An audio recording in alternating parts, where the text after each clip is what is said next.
Chapter 1032. Zhang Shouguei continued to lead his soldiers forward, an indescribable feeling in his heart. There was regret, annoyance, unwillingness, and helplessness. He finally understood why Wang Wan had emphasized that the soldiers should learn. At present, the soldiers of the Great Tang were basically literate, but when it came to calculations, they could only do simple addition and subtraction. When it came to spending money, they could understand how to spend it. But this clearly did not meet Wang Wan's requirements. At the very least, Zhang Shouguei was not satisfied that his soldiers only had this little bit of education. From this battle, he could see that the more soldiers that could fight on their own, the greater the number of units at the bottom, the higher the fighting power of the army.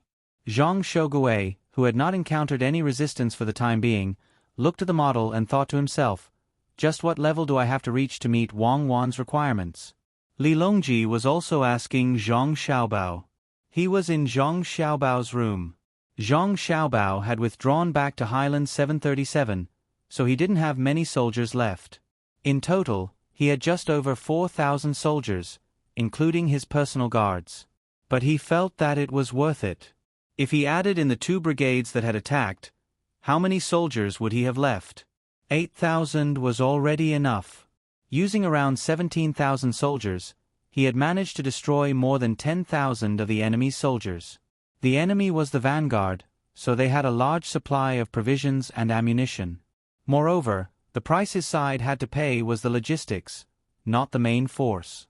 It wasn't that the logistics weren't formidable, but that the military selection was based on the number of soldiers on each side's main force and the position they occupied. Thus, Zhang Xiaobao was very happy, and so was Li Longji. Wang Wan's good performance showed that he had a good eye for people, but he also wanted to know how far Wang Wan wanted the soldiers to learn. Thus, he went to Zhang Xiaobao to ask, "Tell me, what kind of soldiers does Cuckoo want? How long do they need to learn to pass?" "That'll be difficult. It'll take some time, and it'll probably take several decades to realize." Zhang Xiaobao did not give a specific answer, as there were some things that could not be said. He knew what kind of soldiers Wang Wan wanted. It was a real individual combat system, not like the current special forces in front, where a few people were in a group, with a radio, and within the range of the artillery. Instead, with individual mechanical assistance equipment, one person could connect with a satellite in the sky.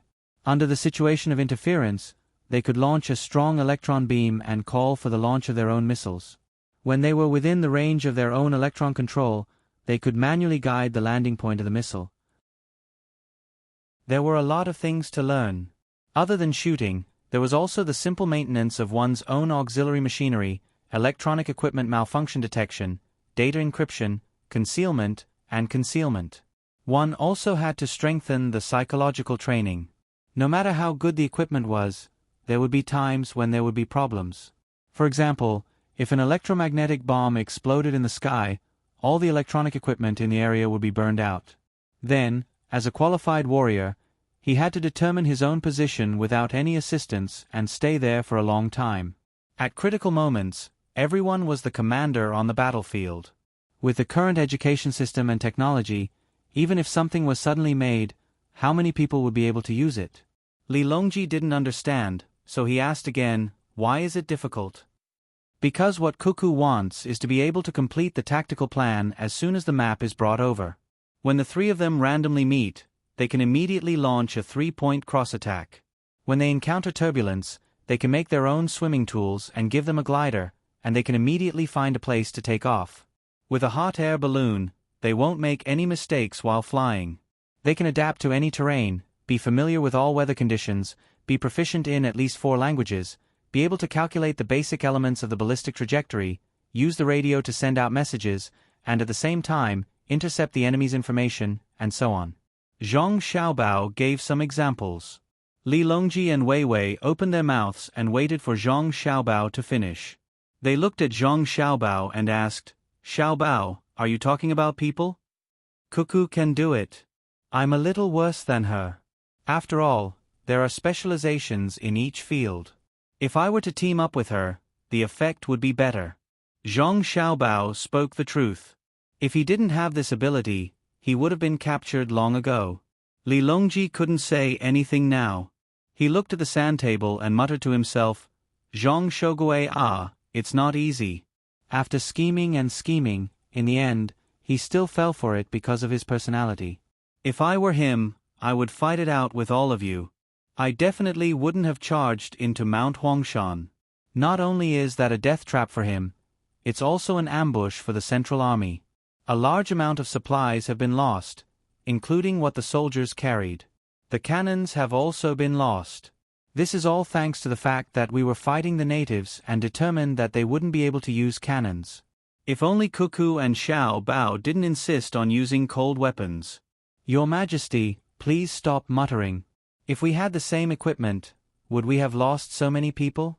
My logistics association is in charge of logistics, not piling up lives. These cannoneers are for them to use. Not only is it a waste, but it's also useless. Zhang Xiaobao admitted that a good weapon could obtain a certain advantage, but he didn't believe that a good weapon would guarantee victory, unless it was a nuclear weapon. Then, if it were you, how would you fight? Li Longji asked. He knew that Cuckoo still hadn't taught them much about cannons. One reason was that most of the cannons made of good steel were used on the ships. Another reason was that she was worried that if she taught too many cannons, some people would have ill intentions. This was especially the case for the cannons in the capital and the palace. They were monitored layer by layer. The generals and civil officials were all present, and the Zhang family and Wang family had also arranged for people to monitor them. He himself had also sent out eunuchs to monitor them. Those things were truly deadly. Li Longji wanted to ask how the cannoneers were arranged when attacking. Zhang Xiaobao thought for a moment, then said, Cannoneers are used to attack the enemy's command center and the stubborn counterattack. In other words, they are used to attack the enemy's firing points. They are also used to cut off the enemy's defensive line from the front and back. Covering fire is actually used to suppress the enemy, to provide a short gap for the enemy to counterattack. If it were me, after I finish covering fire, I would focus on a certain line and repeatedly attack until all the enemies in that line are wiped out. Then our army would charge through that line. Once we're there, it's simple. The cannons have to be used flexibly. Don't treat them like a massive object. Xiao Bao, you also understand economics? Didn't you specialize in economics? Li Longji was very curious. Am I stupid? No matter how stupid I am, after spending every day with Cuckoo, I've learned pretty much everything I need to learn. Zhang Xiaobao turned his head away. Oh right. You can learn from each other. I didn't say that you couldn't pass it on. Li Longji gave his own understanding. Zhang Xiaobao didn't say anything, which could be considered a tacit agreement. Turning his head back to the sand table, he said, Tell the people below not to do too well in their defense. The enemy doesn't have any more cannons. On the 737 high ground, if Zhang Shogui wants to fight, we'll just roll down boulders. When the boulders are gone, we'll roll down logs. When the logs are gone, we'll retreat and give him the high ground. Yes, rolling down boulders and logs. Little young master, where will we retreat to when the time comes? The messenger was also in a very good mood, so he asked another question. Retreat to the side and conserve our energy. If he chases, we'll just run for our lives. You messenger, what are you blindly asking for? Hurry up and go. Zhang Xiaobao waved his hand. The messenger shook his head and ran off. Li Longji also stood up and patted his butt. We are going back to rest. Asterisk asterisk asterisk asterisk asterisk. The moment Li Longji arrived at the entrance of the central sand table, he heard the warm applause. Raising his head, he saw Fan Zhu and the others bowing to express their gratitude. They had risked their lives to come to the central sand table and take a look at it before going back to rest. Zhao Hanzhong lowered his head and found a corner to sit down. He placed his hands between his legs and remained silent. Li Longji patted Fan Zhu and the others on the shoulders and said, Not bad. This was originally a high ground that could have been handed over at any time, but you actually made it the center of the battle. Continue to work hard. Fan Zhu and the others nodded. They circled around the sand table, greeted the crowd, and then jogged out one by one. It seemed like they were looking for a place to eat and then go to sleep. Li Longji slowly walked over to Zhao Hanzhong's side and asked, "What are your thoughts?" Zhao Hanzhong lowered his head and said nothing. Li Longji wasn't in a rush either.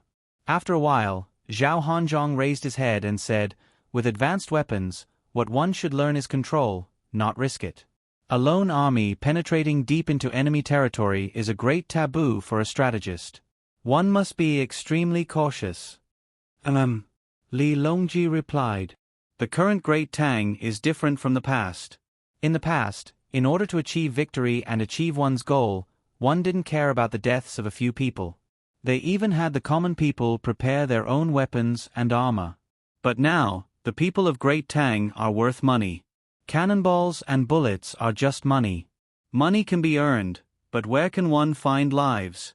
Even though Cuckoo and Xiao Bao were willing to pay any price when they gave their orders, the last thing they wanted was for the people of Great Tang to be sacrificed. Think more about it in the future. Even if you're fighting against the natives, there's no need to be too hasty. If you need ammunition, send it over later. If you need provisions, send it over as well. Remember. Zhao Hanzhong quietly listened. When Li Longji was done, he said, "Cuckoo and Xiao Bao are going to fight against Duosher. I want to be the vanguard once more. I guarantee that I'll be steady. Let's talk about it later. Let's see if they agree." Li Longji couldn't make a decision, so he patted Zhao Hanzhong's shoulder and said, "Go eat something first and have a good night's sleep. When you wake up, come here and take a look." While others were summarizing their experiences, Zhang Shougue was doing the same. 4 hours later, he led his exhausted 4,500 men to the base of Highland 737. Looking at the model of Highland 737 on the sand table and the flag fluttering in the wind, he asked the messenger, "How many days of food do we have left?" Reporting, "According to the previous ration, we still have 2 days. If we cut it in half, we still have 4 days. Go around it and don't attack. We'll cut food in half. Go 20 li and find a slope to set up camp." Zhang Shougue hesitated for a moment, but in the end, he didn't dare attack Highland 737. Even though he could tell from the flag that Zhang Xiaobao was on the mountain, there was a high chance that Zhang Xiaobao would be declared dead if he attacked. Reporting, "We've discovered that Zhang Shougue's forces have taken a detour around the base of the mountain. Please make your decision," the messenger reported. They ran. They probably don't have enough provisions, the soldiers are tired, and they don't have any cannons. They want to rest, but how can that be? Pass on my order. 1,000 men go down and chase after them. Don't really catch up. Send another 1,000 men to coordinate with them. If the enemy leaves behind some troops to cover their retreat, then surround them. Small victories can lead to great victories." After giving out his order, Zhang Xiaobao happily smiled and said to the other members of the inner courtyard, "Did you see that? This is the first chapter of the harassment strategy, the initiative to attack. There's also the second chapter, the initiative to attack, and the third chapter. Little young master, what's the difference between the two?" someone from the inner courtyard asked. "One emphasizes attacking, while the other emphasizes taking the initiative." "I'm just messing with you. What's the point of being so serious? The real strategy is to not let the enemy have an easy time, depending on the situation. When the enemy wants to rest, we have to keep them busy. When the enemy wants to find wild vegetables to eat, we have to let them smell the aroma of meat and smack their lips. When the enemy doesn't have any clothes to wear, we have to change out of them in an hour. In any case, we have to do whatever we can to disgust them." Zhang Xiaobao cheerfully explained. The people from the inner courtyard nodded, believing that the little young master was right. They had to attack both physically and mentally. Even if the enemy managed to escape in the end, they had to leave behind some residual effects. While they were rejoicing, Zhang Shougue was cursing, "Slut, Zhang Xiaobao, you slut, I'm already like this, and you're still like this. Just what do you want to force me into? Leave 500 people to cover the retreat and increase the speed of the march." 15 minutes later, a messenger ran back, reporting, "We've successfully surrounded the enemy's rearguard. The pursuing troops have not engaged in battle." "Then that's right. Send another 1,000 people to circle around and continue the pursuit. Send 500 people to the troops responsible for surrounding the enemy's rearguard. If the enemy leaves behind any rearguard, continue the encirclement." Zhang Xiaobao knew that his wife's 20,000 main force was still in Mount Huangshan, responsible for building the fortifications and restricting Zhang Shougui's movements. Even if he didn't pursue, it didn't matter. But if he could do something, then he could. Disgust others was also good. "Little young master, why are we surrounding them and not destroying them? Are you afraid of increasing casualties?" an inner courtyard member asked. Before Zhang Xiaobao could answer, another inner courtyard member spoke first. "I say you're Urbio, and you really are one. What's the point of killing 500 people? The troops left behind to cover the retreat are only for the sake of dying. All the food on them has definitely been given to others. Little young master wants to keep them and let them starve. Starvation is boring, so they'll naturally find a chance to fight for their lives. If we open the path and let them join up with the main force, will Zhang Shougui give them food to eat? If we give them too little, they won't be able to recover. If we give them too much, they'll have even less food left. You're the one who's Urbio. If you keep talking about me, I'll get angry with you. Do you think the little young master's schemes are as simple as you think? In truth, the little young master has another plan. It's to confuse Zhang Shougui. The weather is getting colder, the autumn leaves are yellow, and the autumn rain is continuous. We'll use the environment to deal with Zhang Shougui. When he hunts, he consumes bullets and only eats wild vegetables, making it difficult to replenish his strength. Isn't that right, little young master? The inner courtyard member called Urbio turned his head and asked Zhang Xiaobao. The two of you are too formidable. Even I didn't think of it. In truth, my plan is very simple. I just want a few of them to run out and send a message to their main force. Cuckoo and I have always hoped that their radios would be unblocked, but we don't think that's possible. Wang Yi's sniper battalion is still working. If they don't send a message, they still have 80,000 main force. How much strength do we have to use to fight them? We'll draw the enemy's main force over, and then we'll think of a way to delay the rest of the army in Hangzhou. Once we finish off their main force, what will they fight for? Zhang Xiaobao smiled as he spoke to the two, and then he gave a long sigh. War was far too difficult to fight. Strategically, one could look down on the enemy, and tactically, one could consider and scheme against the enemy, but how could the gap in weapons be so easily made up for? God damn it, no matter what, I can't let others learn my weapon techniques. Although in the end, the ones fighting in war are people, the quality of weapons can't be denied. Once I make the tractors, I'll have them research the tanks. It doesn't need to be able to withstand a lot of armor-piercing bullets, as long as it can withstand bows and large sabers. The tanks also don't need to be equipped with long-range cannons. I just need to leave some firing ports and place a few machine guns. Right, that's actually called an armored vehicle.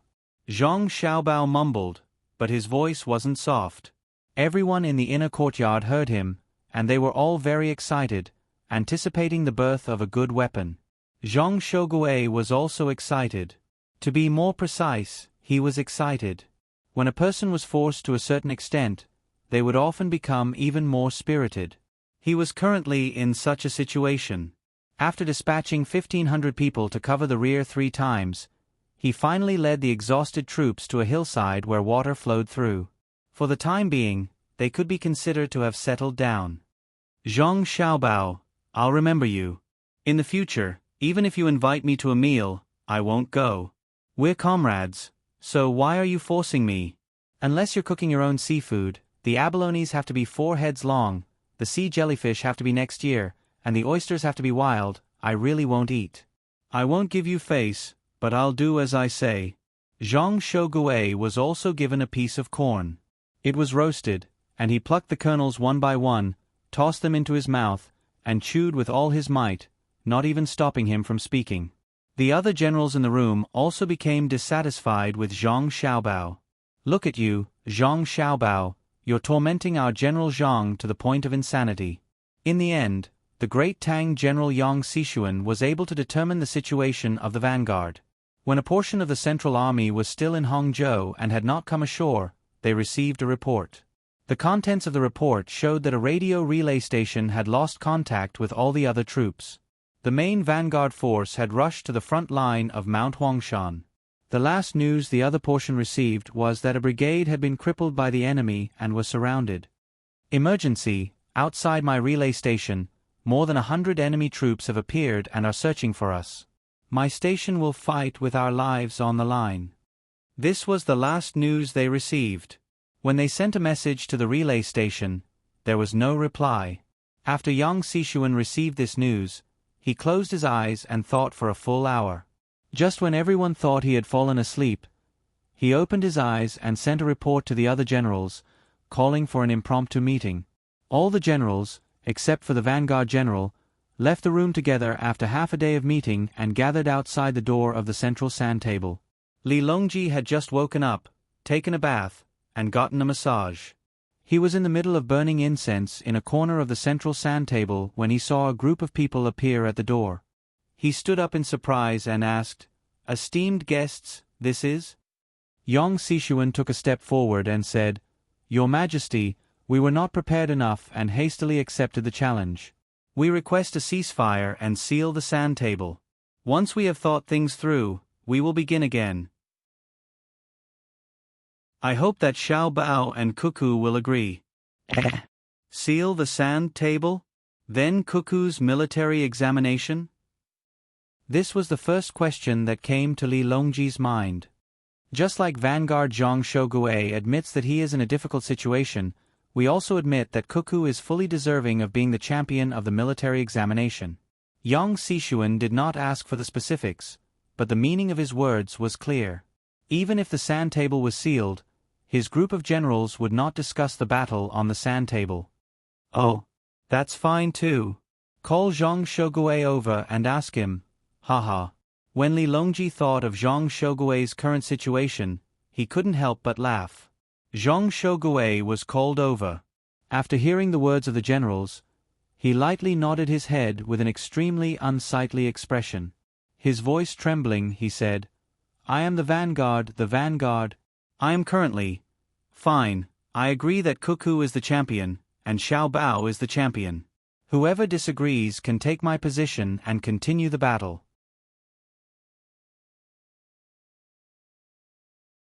Chapter 1033. There was no need to mention just how sullen Zhang Shogui was. He had a belly full of words, but he couldn't say them. These generals were being too tactful. What certain difficulty? Couldn't they just drop the certain? It was a certain difficulty.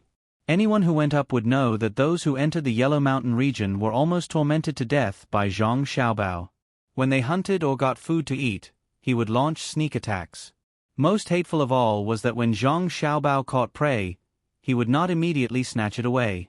Instead, he would feed the prey poison, and in the end, the prey caught by his own side would die in droves after eating it.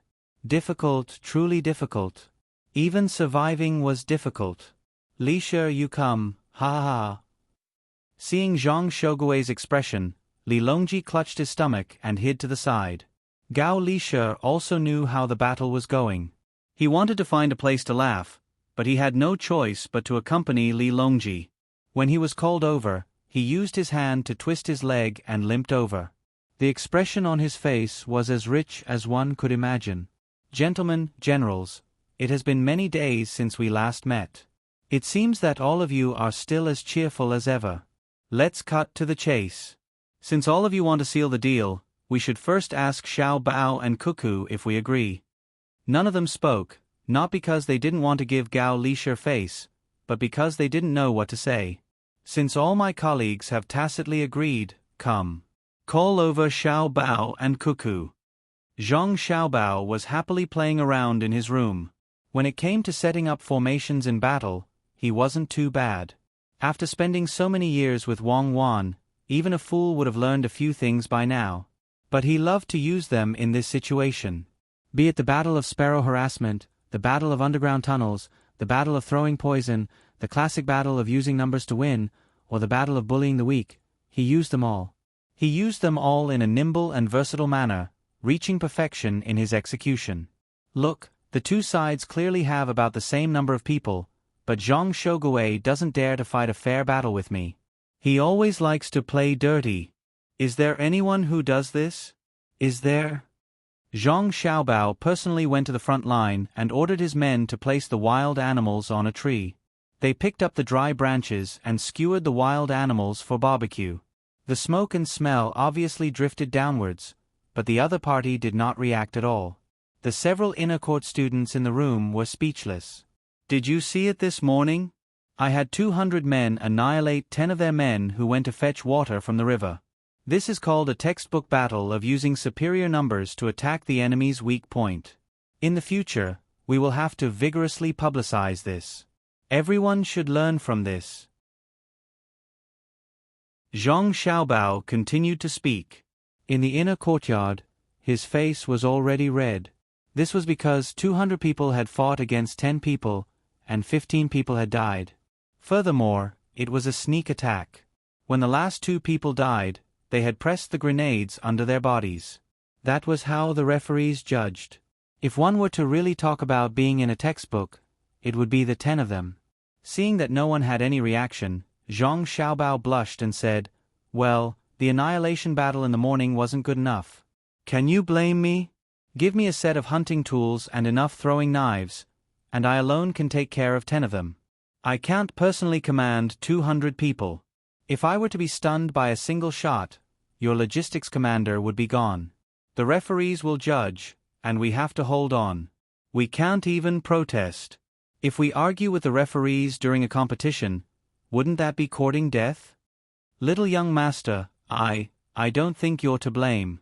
That person was hit by 4 arrows, so why didn't he die? He could even pull the grenades, right?" A person supported Zhang Xiaobao. Zhang Xiaobao didn't appreciate this at all. What right? What do you know? If a team holds up the death flag and needs to blow up the enemy's trench, there will be a situation where a person's lower body is blown up, but he can still climb over and throw the grenade into the trench. Zhang Xiaobao remembered that Wang Wan had told him some things that she didn't want to disclose to the public. Many years ago, there was a death troop in the Chuan division of the National Army. The people in that troop were like their own men of sacrifice. They would twist their weapons to their necks and stick their spears to their chests. Just like the judgment of the military sand table, they wouldn't retreat even if they knew death. That was why he didn't say anything when he killed 15 people with a sneak attack. "Little young master, I can also climb over," the person who spoke earlier said loudly, and the others echoed in succession. I know. You're all from the inner courtyard. Now I'm not asking you to climb. Think of a way. How to scheme against people. We can't let them have an easy time." Zhang Xiaobao didn't want to talk about this topic. He waved his hand and signaled the people in the room to play along with him. "Report, little young master, the emperor wants you to go to the central sand table." A messenger ran in. "What's wrong?" "I'm going over. You guys continue to think. If you come up with a good idea, I'll treat him to a big meal later." Zhang Xiaobao dropped this sentence and left gloomily. He was having a good time. When he came to the entrance of the central sand table, he met Wang Wan. The two looked at each other and saw the confusion in each other's eyes. When they reached the entrance and saw a group of generals, the two were shocked. Looking at the expressions of the generals, Zhang Xiaobao stepped over the door and asked carefully, "What's wrong? Foreign enemies invade? Which side? I lend them 100 guts. The birthday girl hangs herself. Are they tired of living?" Wang Wan was also very surprised. She thought that the great Tang had encountered a military problem. Otherwise, why would all the generals gather here and call her and Xiao Bao to the central sand table? Gao Lisha coughed softly and said to Zhang Xiaobao and Wang Wan, don't worry. It's not a big deal. The situation is like this. The generals feel that you guys have too many trivial things to do. The military election has been going on for too long, and you guys are too tired. Therefore, they allow you to close the sand table. Oh. Zhang Xiaobao responded softly. He looked at his godfather, Li Longji, and the others, and then at the generals and smiled. He asked Wang Wan, "Cuckoo, are you tired?" "I'm not tired. It's quite relaxing. I'll treat it as a holiday. It's not easy to find such an opportunity normally." Wang Wan understood Zhang Xiaobao's meaning. "General Gao, look, Cuckoo and I aren't tired. It's fine. Let's continue. The other things are simple. Why waste the general's time? The two of us can't bear it." Zhang Xiaobao puffed out his chest, showing his determination to persevere to the end. Yang Xishuan couldn't help but say to Zhang Xiaobao, "But we're tired. From the start of the military election until now, we haven't had a good night's sleep. If we continue, we'll probably die from exhaustion before we die. Let's close the sand table. After we rest, we'll think about it carefully before continuing." Without waiting for Zhang Xiaobao to reply, Pei Guangting added, "There's no need to worry about the military election. We all agree that Cuckoo can be the leader, and you'll be the second and third. What do you think? We won't discuss the results of the military election in private." The other generals stared at Zhang Xiaobao and Wang Wan, waiting for them to nod. They realized that they had underestimated their opponents. If they continued, their losses would be even greater, and the loss of face would not be small. It was better to stop and give themselves some time to think. Zhang Xiaobao's lips twitched, and he hesitantly said, "This isn't good, right? If we directly give the champion to the top scorer, we'll feel ashamed. Since everyone is tired, why don't we rest for a few days and then continue? It's not bad. We've already agreed." Moreover, Vanguard Zhang also said that he had a certain amount of difficulty. "You used cold weapons, which means that you're very capable," making Vanguard Zhang feel some difficulty. "Isn't that right, General Zhang?" Yang Xishuan asked Zhang Shougue for confirmation. Zhang Shougue just stared at the ground, probably looking for a crack, a bigger one. He didn't say anything, only nodded. Zhang Xiaobao held back his laughter, looked at Zhang Shougue, and asked Wang Wan, "Madam, is General Zhang having trouble?" "I think he's pretty tenacious." Zhang Shougue lowered his head even more, his face flushed red. Wang Wan could not bear to watch this any longer. She rolled her eyes at Zhang Xiaobao and said, "I guess so. Since the generals have brought it up, then—" "Your Majesty," Li Longji hastily said, "I agree. It's spring, and summer will be coming soon. I'd like to check on the progress of the railroad at Lu Zhou's place. Everyone is busy, so let's seal it first. Cuckoo is the top scorer in the military election." "Your Majesty, isn't that a little inappropriate?" Zhang Xiaobao still insisted. "The people are waiting for spring to come to the hibiscus garden to see the flowers. Xiaobao, you can't be too selfish and make the people sad just for your own enjoyment, understand?" Li Longji said with a hidden meaning. Zhang Xiaobao understood. Li Longji was telling him that he could not go on and on just because he was having fun bullying Zhang Shougue. He glanced at Zhang Shougue and nodded. "All right, the flowers in the hibiscus garden are blooming. If you don't mind the cold, we can hold a feast. Cuckoo and I aren't bullying anyone, right, General Zhang?" Zhang Shougue grunted and said, "That's right. Don't treat me to a meal in the future unless you cook it yourself." "No problem. I know you like to eat things from the sea. Four-headed abalone, seasoned sea cucumber, cold cucumber, wild oysters, steamed hairtail. I'll cook it myself." Zhang Xiaobao agreed with a smile. "How did you know?" Zhang Shougue was taken aback. "If I didn't have this ability, would Cuckoo and I have the confidence to stand in the military election? As the saying goes, know yourself and know your enemy, and you'll never be defeated. Gathering information before a battle is very important. You ate so much seafood from my Blue Seas Silver Sand restaurant." "What did I say?" Zhang Xiaobao finally spoke the truth. Zhang Shogui and the other generals were stunned. They were not fools. They began to recall how much they had eaten for free. So, this was the cause and effect of everything.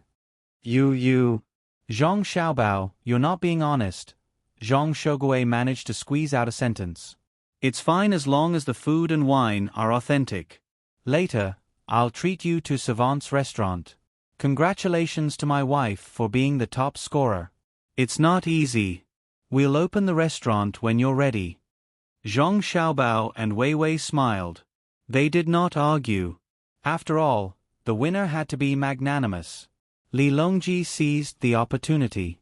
So, Xiaobao, you've agreed? I've agreed. Zhang Xiaobao replied happily. Good. Make the arrangements. I'll personally go to Luzhou to eat seafood. I heard it's warm there, Li Longji said.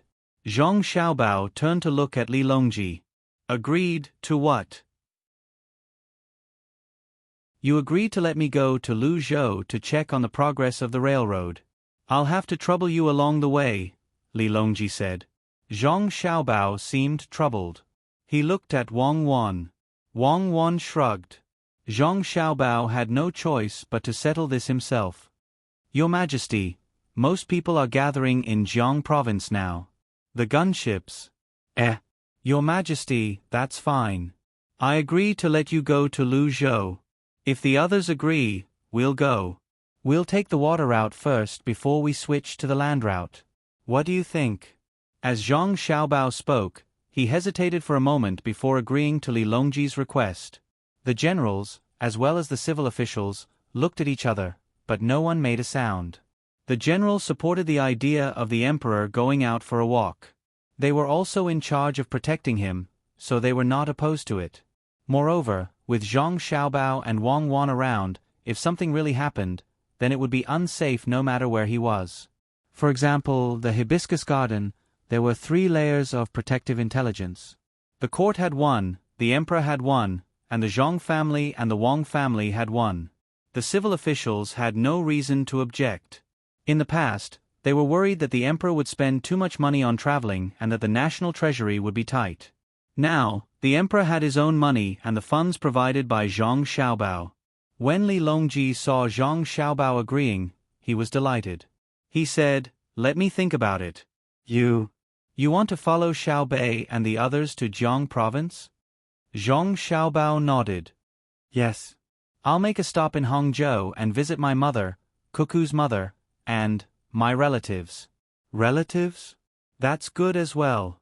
I'll go and visit them as well. Some of them I haven't seen in a long time. Back then they helped me a lot. Otherwise, how could your father have a chance? He's been tossing and turning for a few years now. Time has never stopped. He's always thinking about his mother and putting in a lot of effort. Sometimes, he doesn't even care about his family. Li Longji looked up at the ceiling and reminisced. His words were filled with emotions. Then, he changed the topic and laughed. If it weren't for him, how could there be the Tang Empire that I have now? Not to mention the cute Xiaobei and the others. Haha, just like the story that Cuckoo told Xiaobei and the others, everything is predetermined. Okay, go. I'll also prepare a gift. Zhang Xiaobao and Wang Wan didn't know how to respond. They could only smile at each other. Li Longji's words had also evoked memories of the two of them. Along the way, they still looked back. Seal the sand table. Li Longji gave the order. The sand table used for the competition was sealed and specially assigned people to guard it. Tourists were not allowed to go near it. The hibiscus garden was so big that it didn't lack this place to play. When the order to seal the sand table was given, the more than 3,000 people in the competition, the people in charge of logistics, and the people in the judging panel relaxed. Of course, from today until the sand table was reopened, they were not allowed to talk about the situation of the sand table. Otherwise, if they were found out, they would be severely punished. In reality, even if the participants were asked, they wouldn't say anything. Those who were chosen all had their own dignity.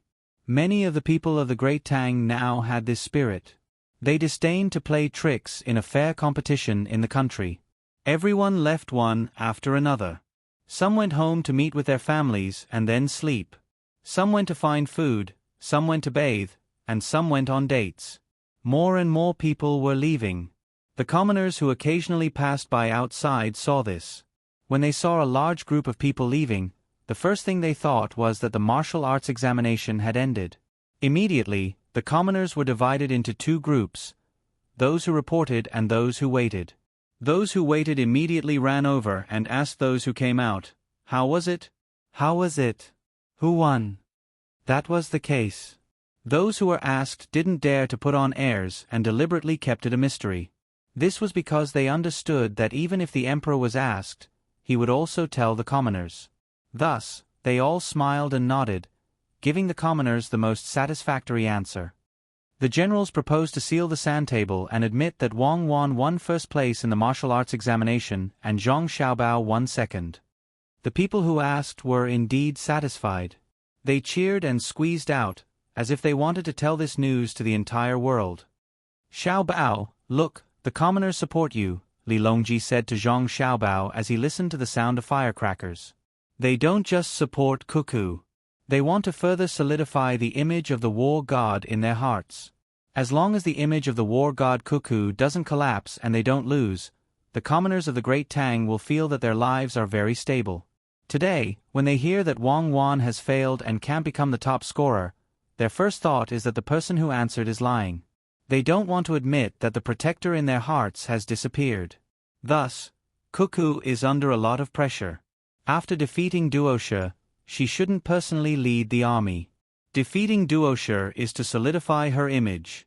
In the future, even if the other generals of the Great Tang are at a disadvantage, the commoners of the Great Tang won't worry. If Cuckoo doesn't lose, the Great Tang won't lose.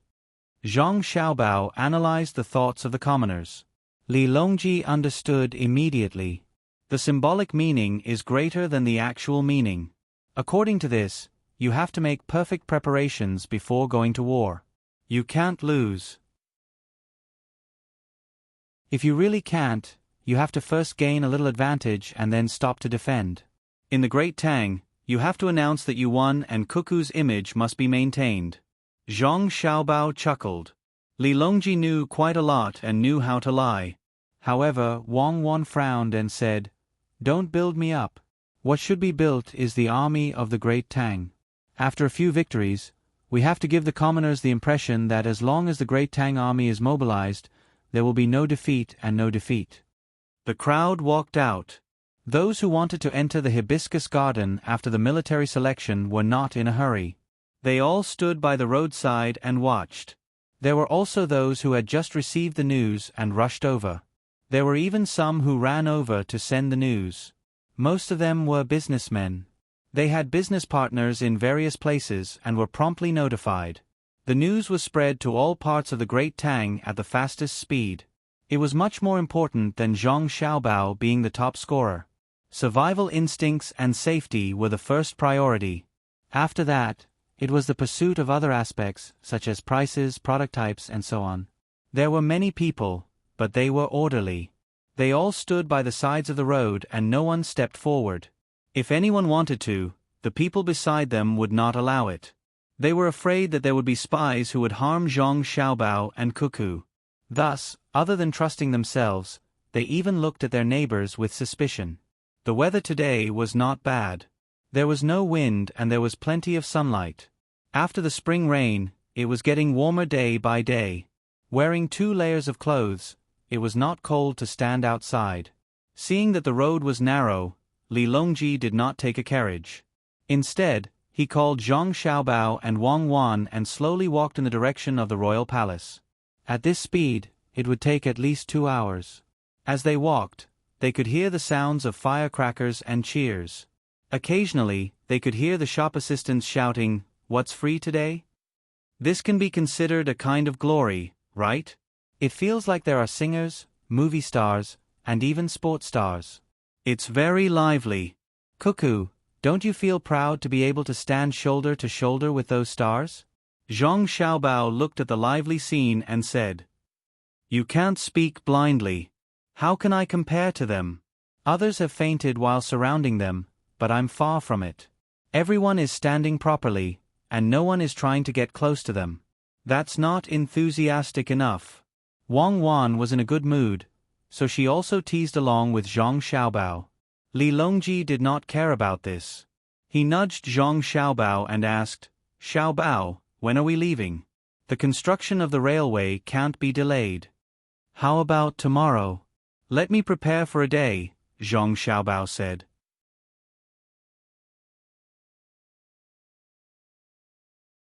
Chapter 1034. Li Longji hurried back to the palace to prepare for the trip under the pretext of going on an inspection trip. Zhang Xiaobao and Wang Wan also returned home and began to work on the trip, such as safety, intelligence, supplies, the route, where to stop, whether to speak in the local area, and so on. Li Longji is lucky to have met us. He decided to stay today and leave tomorrow. He wants to test our efficiency. He just came back from Jili province and has to leave again before he even warms his seat. Zhang Xiaobao pulled over the map and looked at it while complaining to Wang Wan. He seemed very dissatisfied. Wang Wan sat beside him and looked at the intelligence sent today. She skimmed through it one by one. Occasionally, she would stop and carefully think about the things mentioned in the intelligence reports to decide if she should respond. Hearing Zhang Xiaobao's muttering, she tilted her head and looked at him. "Xiaobao, why do I feel like you're praising yourself? You're so capable that you can prepare for the emperor's trip in less than a day. You even let the emperor travel. You should leave a deep mark in history, right? It doesn't need to be deep. It just needs to be carved on a stone. Then, it will be passed down from generation to generation. It will be passed down from generation to generation. It will leave my mark in the blue sky, my voice in the tide, my whisper in the valley, my legend in the wind, the mountains, the trees, the rolling yellow sand, the snowfield, and in the textbooks of the medical school, if anyone has a similar illness in the future, they will all be classified as Zhang Xiaobao symptoms. It will be passed down to every family. What's there to say? Later, I'll get someone to spread the news. Xiao Bei and the others can stay in Hangzhou for a few more days. When we arrive, we'll go to Zhangzhou together. Do you think we should let your father go?" Wang Wan listened to Zhang Xiaobao daydream. When it was about time, she took over and talked about serious matters. "Logically speaking, my father should go and visit his father-in-law. However, he didn't invite him. If he goes there alone, it will seem like he's lowering his status. It's better to wait a little longer. I think the other party is also worried that my father won't go. It was said that one shouldn't bully a young man for being poor. Everyone knew this principle. The problem was that there were many young men, but there weren't many who were successful. If one didn't bully them, one should just let the young men bully them? Only successful people were qualified to turn around and say this. As a young person, you shouldn't always mention it. For example, I've never mentioned it since I was young. Your family didn't bully me either. It must be my handsome appearance, pure eyes, and kind heart that moved your family." Zhang Xiaobao was happy again. Anyway, there was no one else in the house. Wang Wan gently bit her lips as she listened to Zhang Xiaobao. She couldn't help but laugh out loud.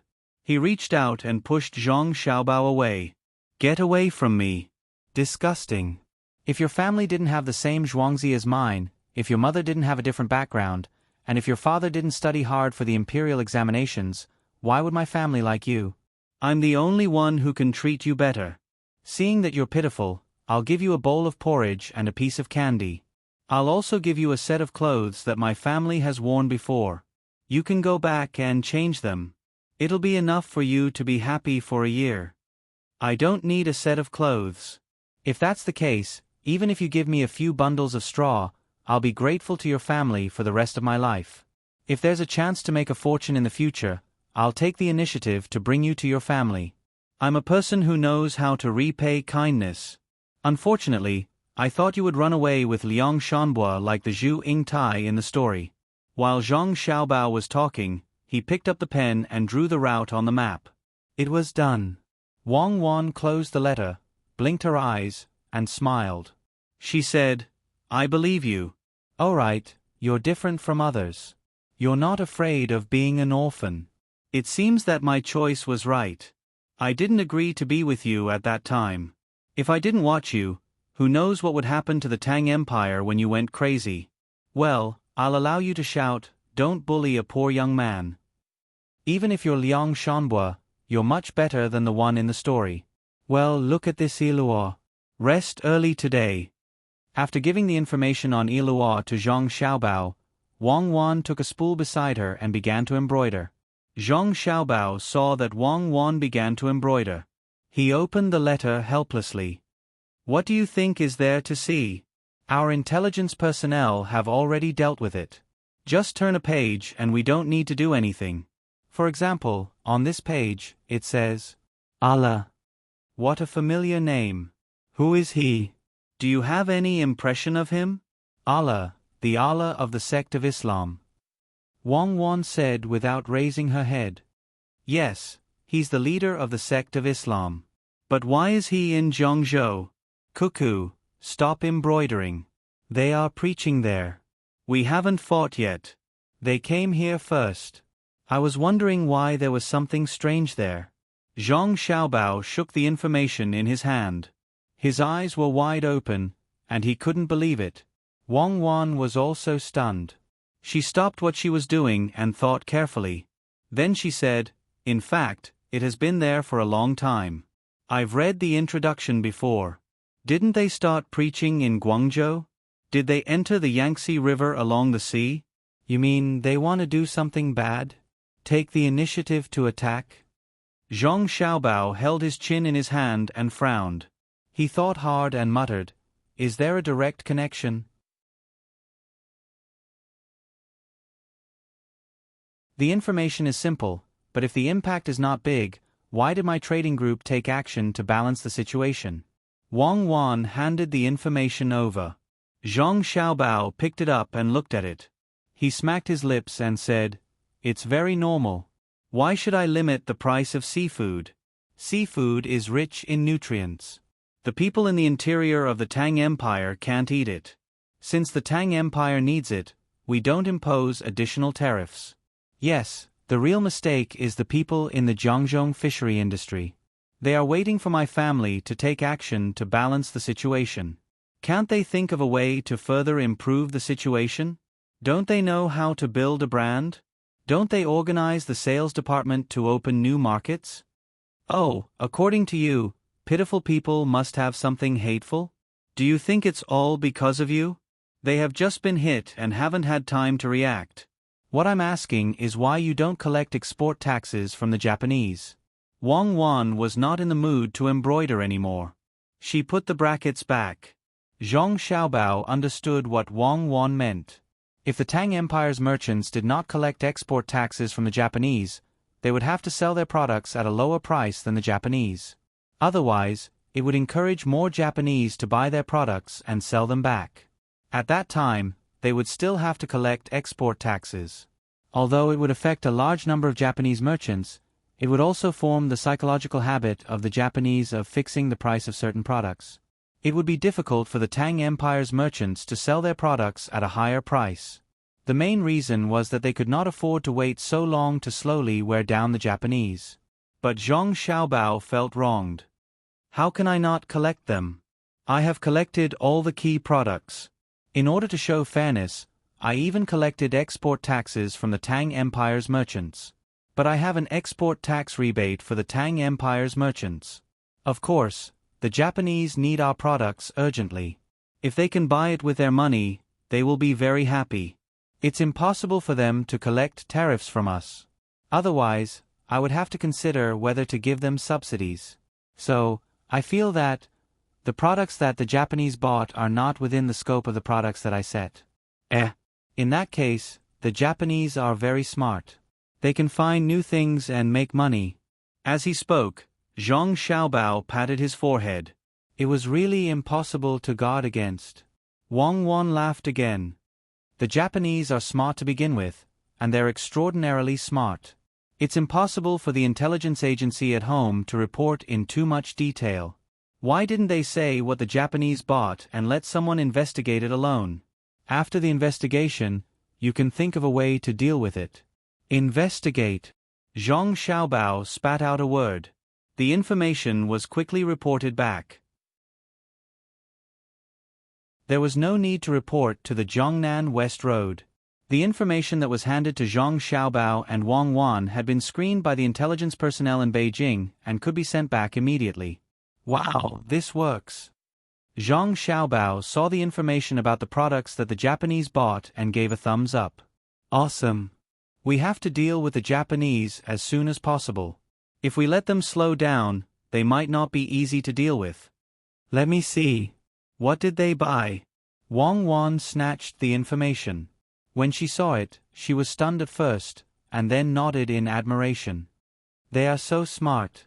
They bought chicken chicks and cheap feed. They are 1-month-old chicks. Then they put them in bamboo cages and take the boat back. They are raised on the way back.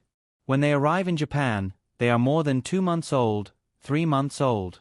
If the weather is bad, they will be 4 months old. They are sold as soon as they get off the boat. This is a new breed of chicken promoted in the Tang Empire. The meat is tender and the price in the Tang Empire is average. Some businessmen send them to other countries to sell them at a very high price. Why didn't they think of raising them on the way back? Yes. I hope that all the chickens on their boat will die of the chicken plague in the future. Otherwise, they will fall into the sea. It is not good to be too smart. Oh no. We have to tell the customs not to let the Japanese ship carrying chickens into the Yangtze River. What if they come back with some sick chickens? What if they pass the disease to our chickens? We have to strictly control the hygiene of livestock, poultry, and fresh goods. Zhang Xiaobao suddenly thought of this very important matter. Which family raised these things? If they all died one day, the whole family would feel like hanging themselves. Wang Wan also reacted. Just like the locust trap you used on Tubo. Xiaobao, you said that even if the Japanese did not deliberately spread the disease, our Tang Empire would not have diseases of its own? The medical school can't keep up with the speed. You have to think of a solution. Me? What solution do I have? I don't know how to treat diseases. I can only advocate the general idea of raising animals. For example, disinfection. If they really fall ill, they can only bear with it. If they can't even treat humans, how can they spare the effort to treat animals? It can't be that the Tang Empire's imperial court or Li Longji's money is used to see whose livestock and poultry die and then compensate them, right? If it is a natural disaster, it can be done. If the disease is found in a certain area, it can be compensated by killing all the livestock and poultry in the area. Zhang Xiaobao started to have a headache. This development was too fast, and the various industries couldn't keep up. If a single industry stood out, it would be like the wooden bucket principle, leaking everywhere. But if he waited for the other industries to develop together, how long would he have to wait? 10,000 years was too long, and he could only seize every moment. Wang Wan also temporarily put aside the various problems of the Jiangnan West Circuit. She picked up a piece of beef jerky and put it in her mouth. She also worried about it. After a while, Wang Wan swallowed the last bit of beef jerky and nudged Zhang Xiaobao. Xiaobao, let's set up an insurance company. You're in charge of the Great Tang Bank, so it's more convenient for you to compensate. We can't always rely on the imperial court's finances, your family's money, and Li Longji's money. Zhang Xiaobao shook his head vigorously. Don't you know how many insurance scams there are? If the mechanism is not perfect, or the technology is not up to par. If a family raised 100 chickens and found that they couldn't sell them, they would all die. They would say that the chickens died of illness, and they would have to compensate. Would you pay? Do you know whether the chickens died of illness or not? You have to know how simple the people of Great Tang are, and there's also your economic appeal. Insurance is actually a profitable industry. Who would cause problems for no reason? Gather the wealth of the masses to save the masses from their troubles. Give it a try. Try it among the merchants first, and if it's successful, we can promote it to the common people. Wang Wan continued to urge Zhang Xiaobao. She considered that there would be insurance scammers, but there wouldn't be many of them. Furthermore, one couldn't always scam others. As the people in charge of verification grew more and more experienced, this industry would become more and more perfect. No one could say that once a system appeared, there wouldn't be any loopholes. It could be gradually improved. If one didn't do it, it would forever be a dream. Zhang Xiaobao looked at Wang Wan, then stood up and walked to the door. He pushed open the door and looked at the sky. The sky was clear, and there weren't many clouds. Only a few cotton-like white clouds floated in the windless sky, looking very leisurely. Occasionally, a bird would fly by, and the sunlight would shine down, adding a hint of warmth to it. Sometimes, I don't even want to think about the purpose of life. I'm afraid that if I think about the development and ending of everything, I won't even be able to find the meaning of life. That's why I walk with my head down. With every step I take, I can feel the strength returning to me. That's why I have a sense of existence. Since you said that you want to set up an insurance company, then we'll set up one. It's not for the sake of the common people, nor is it for vanity. It's just because you said that we should find more things that can make us more fulfilled. Without goals and challenges, that's the tragedy of life. I like peace and calmness, but it's not the calmness at the beginning. It's the calmness of Dugu Qiubai holding a hoe and listening to a group of people who can't even hold a sword properly discuss sword techniques. When he looks back, there's a trace of a peaceful smile on his face. Tomorrow, we'll set off with Li Longji. When we're on the boat, we'll have a good talk with him. Ask him if he wants a share. Just one share, no more than that. Absolutely not. After looking at the sky for a while, Zhang Xiaobao said these words. He turned around and sat down, looking very energetic. Wang Wan looked at Zhang Xiaobao and revealed a sweet smile. Hurry up and finish what you're doing. Sleep early tonight. I haven't been able to sleep well recently. You have to eat a tortoise pot for dinner, the kind with ginseng. Asterisk asterisk asterisk asterisk asterisk. The next day, Li Longji woke up with dark circles under his eyes. He had been dreaming the previous night and couldn't sleep well at all. He tossed and turned, and occasionally felt thirsty. When he woke up, he even wanted to drink tea. In the end, he couldn't sleep at all. Since he was young, he had never been to the sea in the south. He had only heard about it from others, looked at the models in the palace, and ate the local specialties there. He had always yearned for the sun, the beach, and the coconut forest. Now, he finally had the chance to experience it for himself. It wasn't easy. In his dream, he even grew wings and flew with the seagulls. With a flap of his wings, he flew a few li away. With another flap of his wings, he woke up. The thin blanket covering him had fallen to the ground. It was cold. Xiao Bao is such a scammer. When he went to Jilin province, he had to choose winter. I didn't even get to bathe in the sea once. It's on purpose. I guarantee it's on purpose. I'll get to bathe in this time, right? Didn't they say that it's always warm there? Take it away. I don't eat breakfast. When we get to the boat, I'll have Xiao Bao make it. I'll eat more on an empty stomach. Li Longji was helped by a palace maid to put a hot towel on his eyes. While he was trying to get rid of the dark circles under his eyes, he didn't stop talking. As he spoke, he waved his hand and had someone take the porridge away. When the sun rose high in the sky, Li Longji saw Zhang Xiaobao. When Zhang Xiaobao saw that he hadn't slept well, he said, "Your Majesty, in the future, when you have insomnia at night, when you wake up early in the morning and don't eat anything, you can drink some warm wine to help your complexion become more rosy." What did you dream about? I dreamed that you made 200 different dishes for me. We'll eat at noon. Why aren't you going to prepare them? Li Longji said angrily. Oh, I thought you were dreaming about the important matter I wanted to discuss with you today. The important matter of making money. Since that's the case, I'll go prepare the dishes. Zhang Xiaobao turned around and left.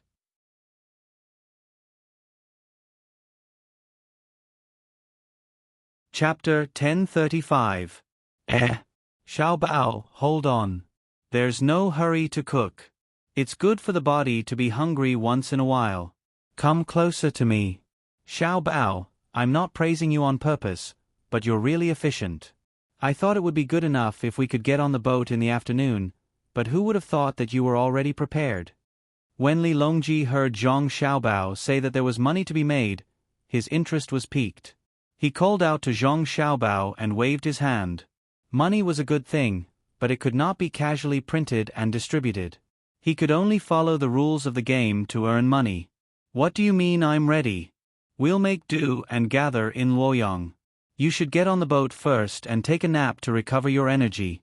When you wake up, we can talk about making money while having lunch. Zhang Xiaobao turned around and said before he continued to lead the way. Li Longji waved his hand, indicating that there was no need to lift the carriage. He walked to the carriage by himself. The distance of more than 1,000 steps was considered as a workout. When he got on the carriage, Wang Wan was already waiting. She brewed a pot of tea, some melon seeds, and grapes. She held a cup of coffee and took small sips. When he saw the coffee, Li Longji could not help but shudder.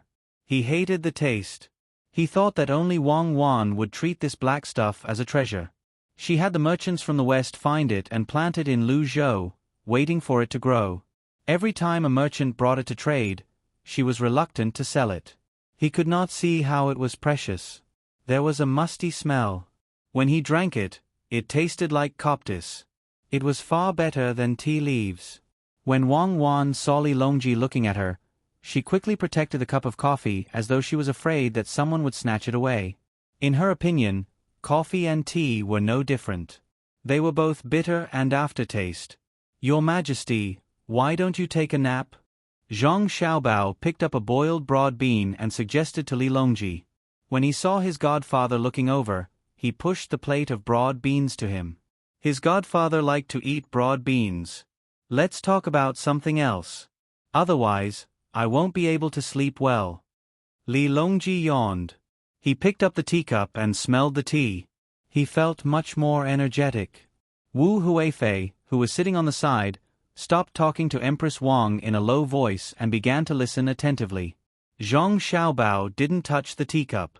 He reached out and opened the small cabinet next to him. He took out a thermos bottle and a bowl and poured himself a bowl of warm yellow wine. He pulled out the drawer on the side of the small table and took out a plate. There were also broad beans inside, but they had been boiled with fennel. She picked one up and ate it. She took a sip of wine and enjoyed it with her eyes closed for a moment. Then she said, "It's actually very simple. For example, Xiaobei's baby candy house pays money to a new company according to different agreements. One day, when the road is difficult to travel and the weather is hot, the candy they were transporting melted. They tell the new company and the new company compensates them according to the agreement. Cuckoo, do you want to try it too?" Zhang Xiaobao gestured for Wang Wan to eat the beans in front of him. "Xiaobao, what's wrong with you? You want to eat fennel beans when drinking yellow wine? You look so poor. Do you eat fennel beans when drinking coffee?" Wang Wan opened the small sunroof of the car. The smell of yellow wine was much stronger than coffee and tea. "I want to drink red wine and smoke cigars. Wouldn't the smell in the car be even stronger? Why open the sunroof and turn on the fan? Being poor is also a kind of personality." Zhang Xiaobao ate another broad bean and stopped. He opened another drawer and took out a small plate of fried potato sticks. He put it in front of Wang Wan and said, "Make do with it. I don't have time to make dessert. Do you want jam? I want honey. I'm sick of it. Seeing the two of you together every day, my teeth are about to fall down. I really admire the two of you. Aren't you sick of it? Xiaobao, talk about business. Cuckoo can find something to eat by herself." Li Longji couldn't stand it anymore. He heard that the two of them were together every day when they were less than a month old. In another 2 or 3 years, it would be 20 years. Weren't they sick of it? They could still stick together. He admired them. If he didn't say this, Wang Wan really didn't want to eat. As soon as he said this, Wang Wan smiled sweetly at Zhang Xiaobao and said, "Husband, I want to eat with salt. You see, there's nothing in the coffee." "Then eat with salt." Zhang Xiaobao took out another plate and brought it over. Then he said to Li Longji, This is called different professions, different personalities, complementary thinking, unified ideals, yin and yang in harmony, rootless and limitless. It's called Tai Chi, I know. Don't tell me things from stories. I want to hear about the compensation and profitability of the new company after the signing of the agreement with Baby Candy House. Li Longji drank all the tea in the teacup in one gulp and sat on the small table. He looked very anxious. Zhang Xiaobao refilled Li Longji's tea. It was 70% full. He said, "In fact, it's very simple. Set up a new company and let others pay a small part of the money. When others suffer a disaster or have problems, they can get a part of the compensation from the company, or even all of the compensation. Collecting the wealth of the world and soothing the pain of the people is similar to taxation. It's taken from the people and used by the people. It's a supplement and perfection to taxation. For example, the Tang Empire's tax provides medical treatment. If an artisan accidentally broke his arm, he has to go to the medical center to reattach it and recover. With the support of the Tang Empire's tax and your money, it's free. The artisan doesn't have to pay a single cent. But if the artisan can't work, he has to make a living even if he doesn't work. He has two ways. One is to apply for unemployment benefits. You should also urge the matter we talked about last time to be carried out quickly. But this unemployment benefit can only ensure that he and his family can live and not die of hunger or cold. It's far from making up for the loss caused by him not being able to work. If he pays the money to the new company and signs an agreement, the company will compensate him. If he earns the same amount of money in the past day, according to the agreement, the company will compensate him with 600 copper coins or the same amount of money. Every day, there's a time limit. It's also included in the agreement. After explaining, Zhang Xiaobao continued to eat the fennel beans and drink the yellow wine. The only thing missing was the coins. Li Longji and the other three were digesting Zhang Xiaobao's words. The carriage was quiet for a moment. After a while, Empress Wang spoke first. Soldiers who go to war can also apply? Soldiers have the country's pension. It's not that they can't, but they can't apply for it themselves. Wouldn't that make the soldiers feel bitterly disappointed? Wang Wan answered this question. What if someone cheats the company? Wu Huifei asked. This is a small problem in the implementation of the agreement. It can't be stopped and can only be improved gradually. Zhang Xiaobao answered. Li Longji also asked, for example, Tubo suffered a disaster in the spring and signed an agreement with the company. Does it conflict with the imperial court's tax reduction? Or like your example just now, an artisan injured his arm. After the company pays, he can still apply for unemployment compensation? The two are not related. The imperial court treats everyone equally. The company's compensation will be treated according to the agreement.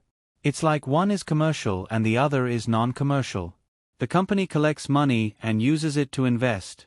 Although it can indirectly accelerate the depreciation of the country's currency, it will inevitably increase the imperial court's tax revenue. The imperial court's tax revenue increases and can be used to subsidize the people. In theory, the purchasing power of the currency unit will decrease. In reality, the people's wealth will not evaporate. Zhang Xiaobao explained, separating the public and private matters. Li Longji narrowed his eyes and thought for a while, then said, I understand. After you and Cuckoo told me that time, I thought about it carefully. Indeed, whether the currency depreciates or not mainly depends on the amount of currency issued and the country's productivity. It's the way to balance. When the amount of currency issued decreases and the productivity increases, the depreciation will be the direct product of the increase in productivity and the indirect product that uses the product as raw material. On the other hand, the depreciation will be the currency. The depreciation of the product will be the improvement of the people's living standards. The depreciation of the currency will be a disaster for the country. Li Longji seemed to have thought about it a lot. He spoke of his own theory, but that was all he knew. He knew that the knowledge behind it was very profound. It was so profound that Xiao Bao could use it as a weapon sharper than a cannon to attack other countries. Moreover, it was the kind that was impossible to guard against. Every step was a trap. When it was gentle, it was like a trickling stream. When it was strong, it was like a surging tide. Very good, very good. Li Longji, who knew that Xiao Bao had many tricks up his sleeve, was very satisfied. Then, he looked at Gao Lisher. Gao Lisher hastily said, "It's another kind of bank, right? It's just that the operation is not managed by the great Tang's imperial court. What if it goes bankrupt? Other people's money will be gone, right?" Wang Wan finally finished her coffee. She rubbed her stomach and said, "It's delicious. Whether it's hot or cold, the taste is the same. When Lu Zhou's coffee tree grows and bears fruit, it'll be considered cheap if it's 50 copper coins a cup.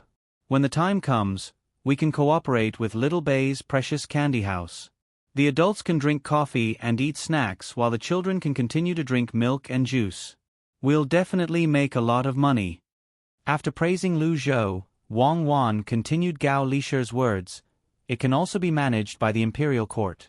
It depends on how it's defined. In theory, there's a possibility of bankruptcy. After all, the money raised has to be used for other investments.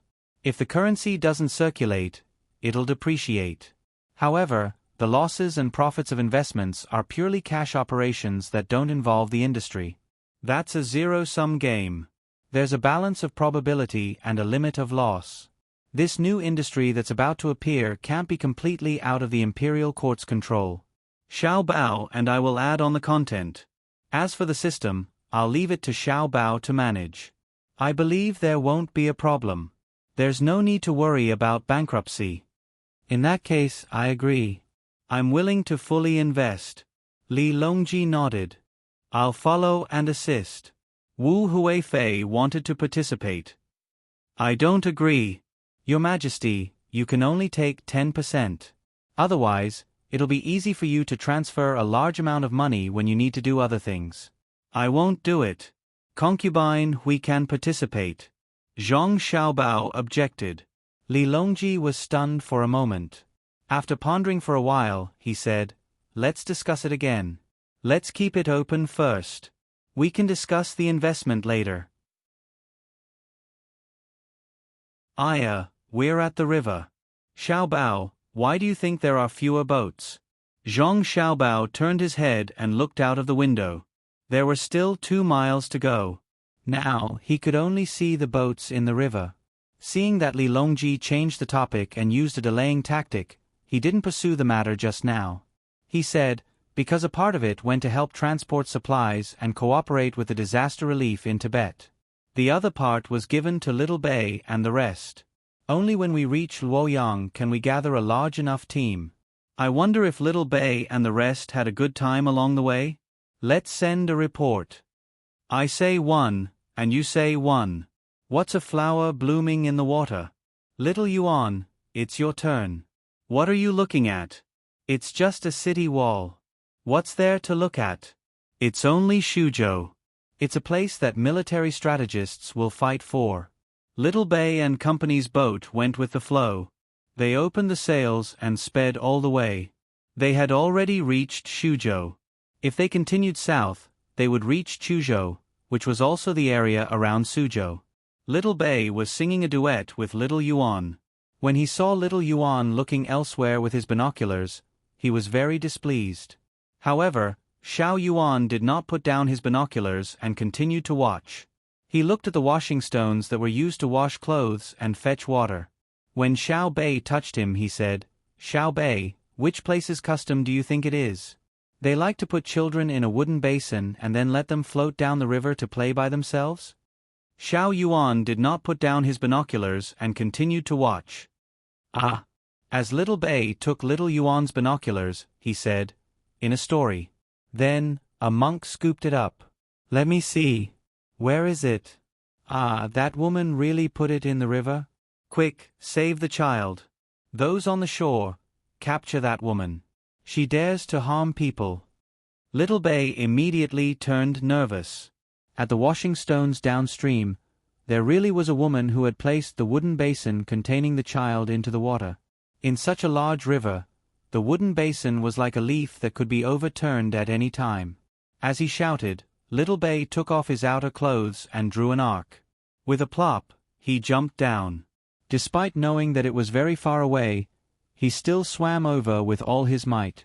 Little Yuan paused for a moment before shouting, "What are you waiting for? Get the people there to save and capture her. My brother and sister, I hope the water isn't cold." After shouting, he jumped down as well. He didn't dare to jump into the Yellow River back then because the water was cold.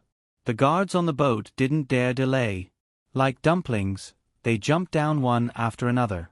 Similarly, there were people on the shore who ran over to capture the child. Those who were watching the commotion also gathered. When Little Bei swam to the washing stones, the wooden basin had already overturned. However, the child inside had magically floated down the river for a distance and was scooped up by a small fishing boat. "Bring the child over to me. Let me take a look. I've got her. Little Yuan, hurry up. I'm waiting for you." Little Bei stopped on the water and pointed at the fisherman to get him to bring the child over. He then turned his head to call Little Yuan. Little Yuan's performance today was pretty good. He flopped to Little Bei's position and wiped the water off his face.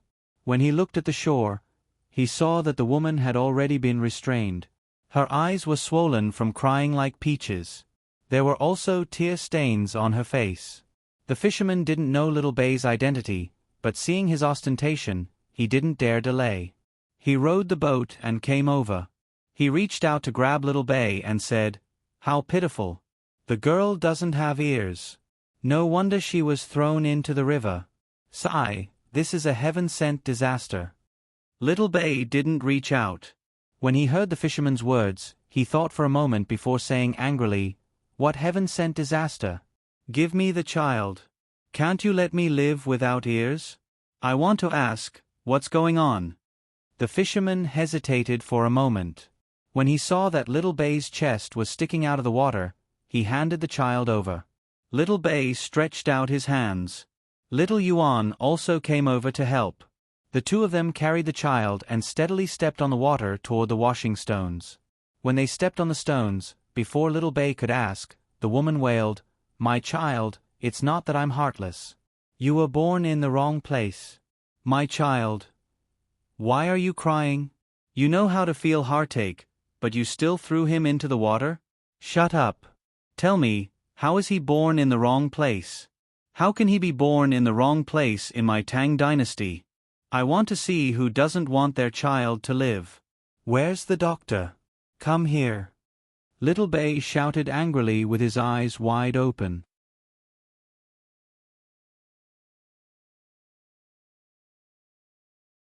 Chapter 1036. Xiao Bei had no intention of returning the child to the woman at all. Soon, a group of doctors and maids came over and carried the child over. They used a stethoscope to listen to the child's cries while taking his pulse. They were also in charge of changing the child's package.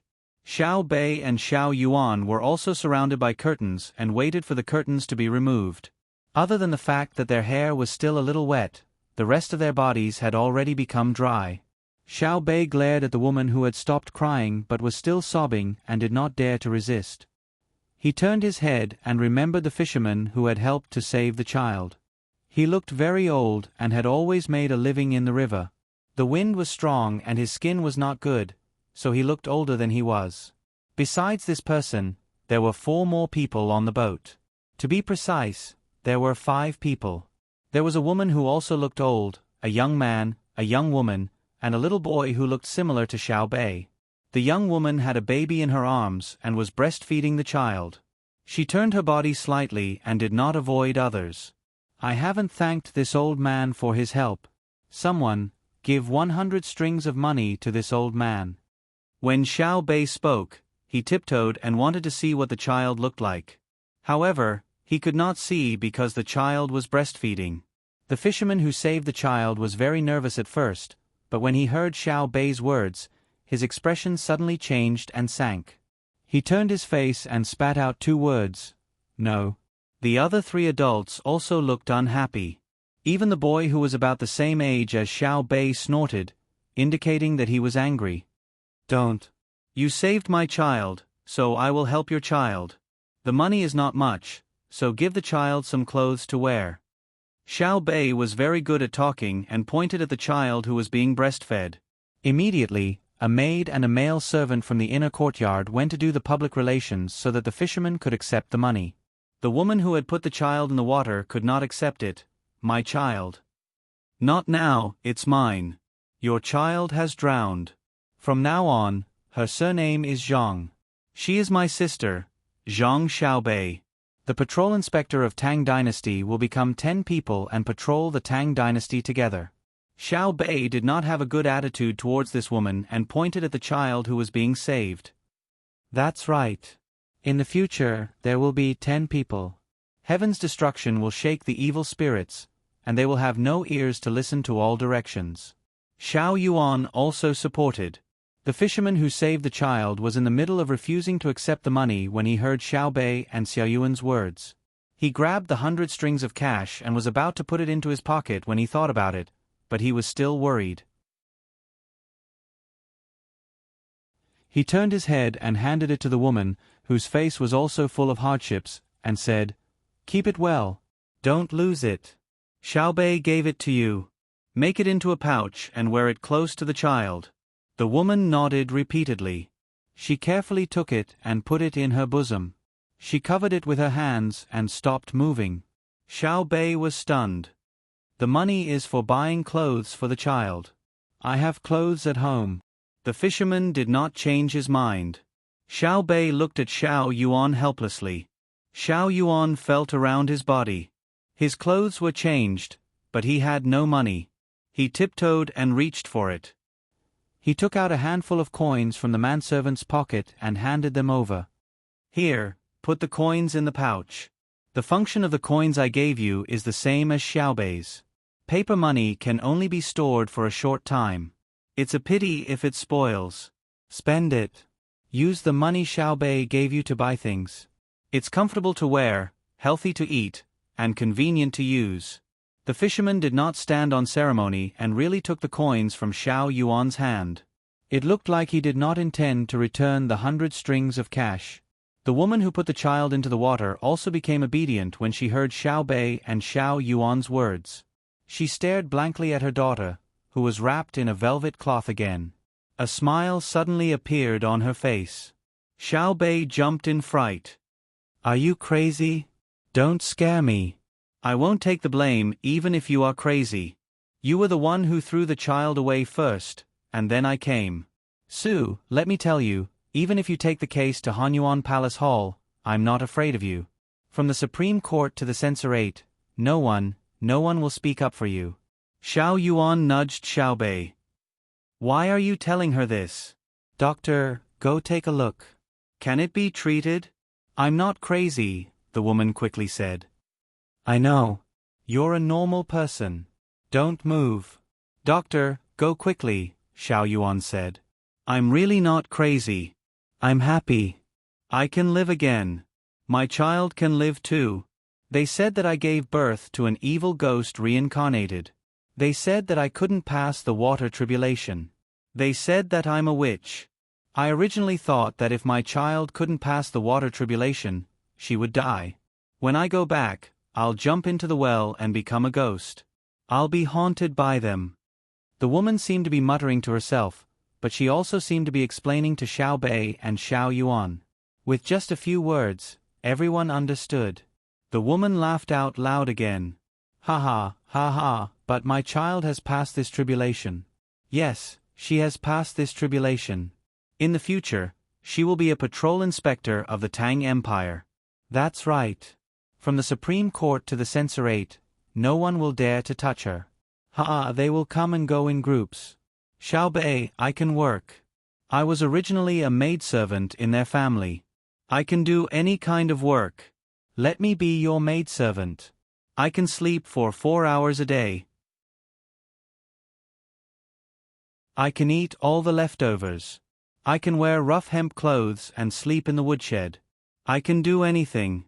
As she spoke, the woman wanted to kneel down and kowtow. However, she was held back by someone and could not move.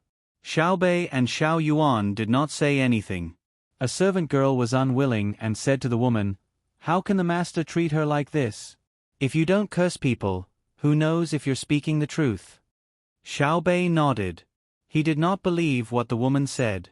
At the same time, he thought that this woman was stupid. If she slept for 4 hours, would she still have the energy to work when she was not sleeping? My father is here." Just as the situation was in a deadlock, a man rushed over from outside the crowd. He shouted as he ran, hot tears streaming down his face. Before he could get close, he was stopped by someone. "Stop, who are you?" My Hong is inside. The one with no ears. I'm her father. My poor child, let me see if you're hurt." The man was still going to enter. "She's not your child. She's the reincarnation of an evil spirit. Xiao Bei, it's him. His family said that my daughter and I are inauspicious." The woman shouted at the man. "I didn't say that. It's you, you crazy woman. I didn't keep an eye on you today. You actually wanted to drown my You have such a vicious heart," the man retorted. "You're the crazy one. As the registrar of the Shuzhou provincial government, you bought me as a servant girl. Then you took my body. You didn't even give me a status. When the child was born, you wanted to kill her. You still dare to make up stories." The woman shouted at the top of her voice, causing the people around her to frown. Xiao Bei looked at this and then looked at that. He couldn't tell who was telling the truth and who was lying. Seeing that the two of them were still arguing, he stopped them. "Stop. Su. Zhou. Registrar? 6th. Rank. Official. What the official says should be true, right? Come, registrar official. Come closer." "Yes, come closer. Brother, you ask." Xiao Bei was naturally calling his brother Xiao Hai. Xiao Hai and the other 7 people didn't jump down. Instead, Li Jun and Pan walked over. Xiao Hai appeared to be a steady person. Usually, when he had time, he would do calculations. However, among the 9 children, his words would always be supported. Therefore, whenever he encountered trouble, Xiao Bei would always think of his brother. Xiao Hai looked at the registrar official who was being stared at. He didn't say anything and just sized him up, from top to bottom, from bottom to top. Only when the registrar official's legs were trembling did he ask, "For your daughter, Hong you hurriedly came from your home, right?" "Yes." "When I returned home, I suddenly found that Hong was gone. I heard from the servants that the crazy woman carried Hong to the river. I ran without a care for my life. Unfortunately, I still came too late. Thank you for your help. This official is very grateful." This official. What time is it now? Xiao Hai didn't wait for the registrar official to continue and asked again. "It's 9:15. "About time," the registrar official replied. Xiao Hai nodded and asked again, "Running all the way here must be very tiring, right?" "Tiring? No. Actually, this official is only thinking about Hong I forgot whether I was tired or not. Why would I care about these things? Only now do I feel tired and weak." The registrar official panted. "Do you know why we came here so coincidentally today?" Xiao Hai asked again. The registrar official shook his head and then nodded. "It must be because my Hong is very lucky and has met a benefactor." "Wrong. It's the 9 of us. Last night, we suddenly had the same dream. Guess who we dreamed of? Yan Zheng. When Hong Nong was sick, he was caught and placed in the Vermilion Bird Street. Yan Zheng, the county magistrate who is still alive, dreamt of him lying. Why is it so familiar? Do you know?" Xiao Hai said to the registrar official. His tone was very calm. "This official is not lying. Every word is true." The registrar official obviously couldn't stand it anymore. "No one is saying that you are lying. There is something I don't understand. It's 9:15. Why didn't you stay in the yamen? Why did you come home?" Xiao Hai's voice was very soft at the beginning, but he suddenly raised his voice towards the end. The registrar official was so scared that he fell to the ground and stammered, I was in the yamen, dealing with the books, went back home to get the materials, yes, the materials at home. You put the materials from the yamen in your home? You went back to get them? Then you found out about it and came here? Is your home near the yamen? Xiao Hai continued to ask. Yes, near ran. The registrar official replied. Xiao Hai no longer spoke to the registrar official. He turned around and said to his sister, Xiao Bei, let's go back, this is too bloody. We can use torture. Why? Xiao Bei looked at the registrar official whose face had suddenly turned pale. Because he lied. There is still a lot of vegetable juice on his boots. There is also a green mark on the corner of his mouth. What is the purpose of us stopping the ship this time? Xiao Hai pointed out the problem with the registrar and then asked. Purpose? The purpose is to take the cherries ointment distributed by the capital to Shuzhou to deal with it. Here in Shuzhou, we can replenish the vegetables, especially the cabbages stored in the winter, and make them into pickles. When we reach Hangzhou, we can sell them. Mother wants to eat cucumbers. The cucumbers on the boat have been left out for a long time, so they are not fresh enough. Here, because the winter is not too cold, we can make a simple shed to produce cucumbers. Also, let the kitchen cook the pork and chicken on the boat. Our family's craftsmanship is good, so we can sell them in Shuzhou and buy fresh ones to store on the boat. Xiao Bei counted with his fingers to calculate the purpose of stopping. After this trade, not only would he not lose money, but he would also make up for all the expenses on the way. At first, he had planned to do business along the way. When the onlookers heard the conversation between Xiao Bei and the registrar official, many of them sighed. They were indeed Zhang Xiaobao's younger brother and sister. Even when they went out, they still had to make money along the way. Even if they left the family in the future, they would not have to worry about starving to death. The registrar official was dumbfounded. He looked at his boots and wiped his mouth. His hands began to tremble. Xiao Hai took over the conversation and said, Yes, so he, the registrar official, did not stay in the yamen at all. He ran to the dock and hid there. He did not forget to eat the cucumbers that were sent by the people. Either he wanted to spy on us, or he was worried about our purpose. Or he wanted to find a chance to meet us. But no matter what, it proved that he was lying. Also, when he was talking, he and the woman were not looking at the same place. He was looking at us, but the woman was looking at the child. Are we that attractive? That scary? If you don't do anything wrong, you won't be afraid of ghosts knocking on your door. Why is General Hu not afraid of us? If something happens to us, when our father looks at us, Uncle Emperor stops him. How will our father react? He will be very anxious.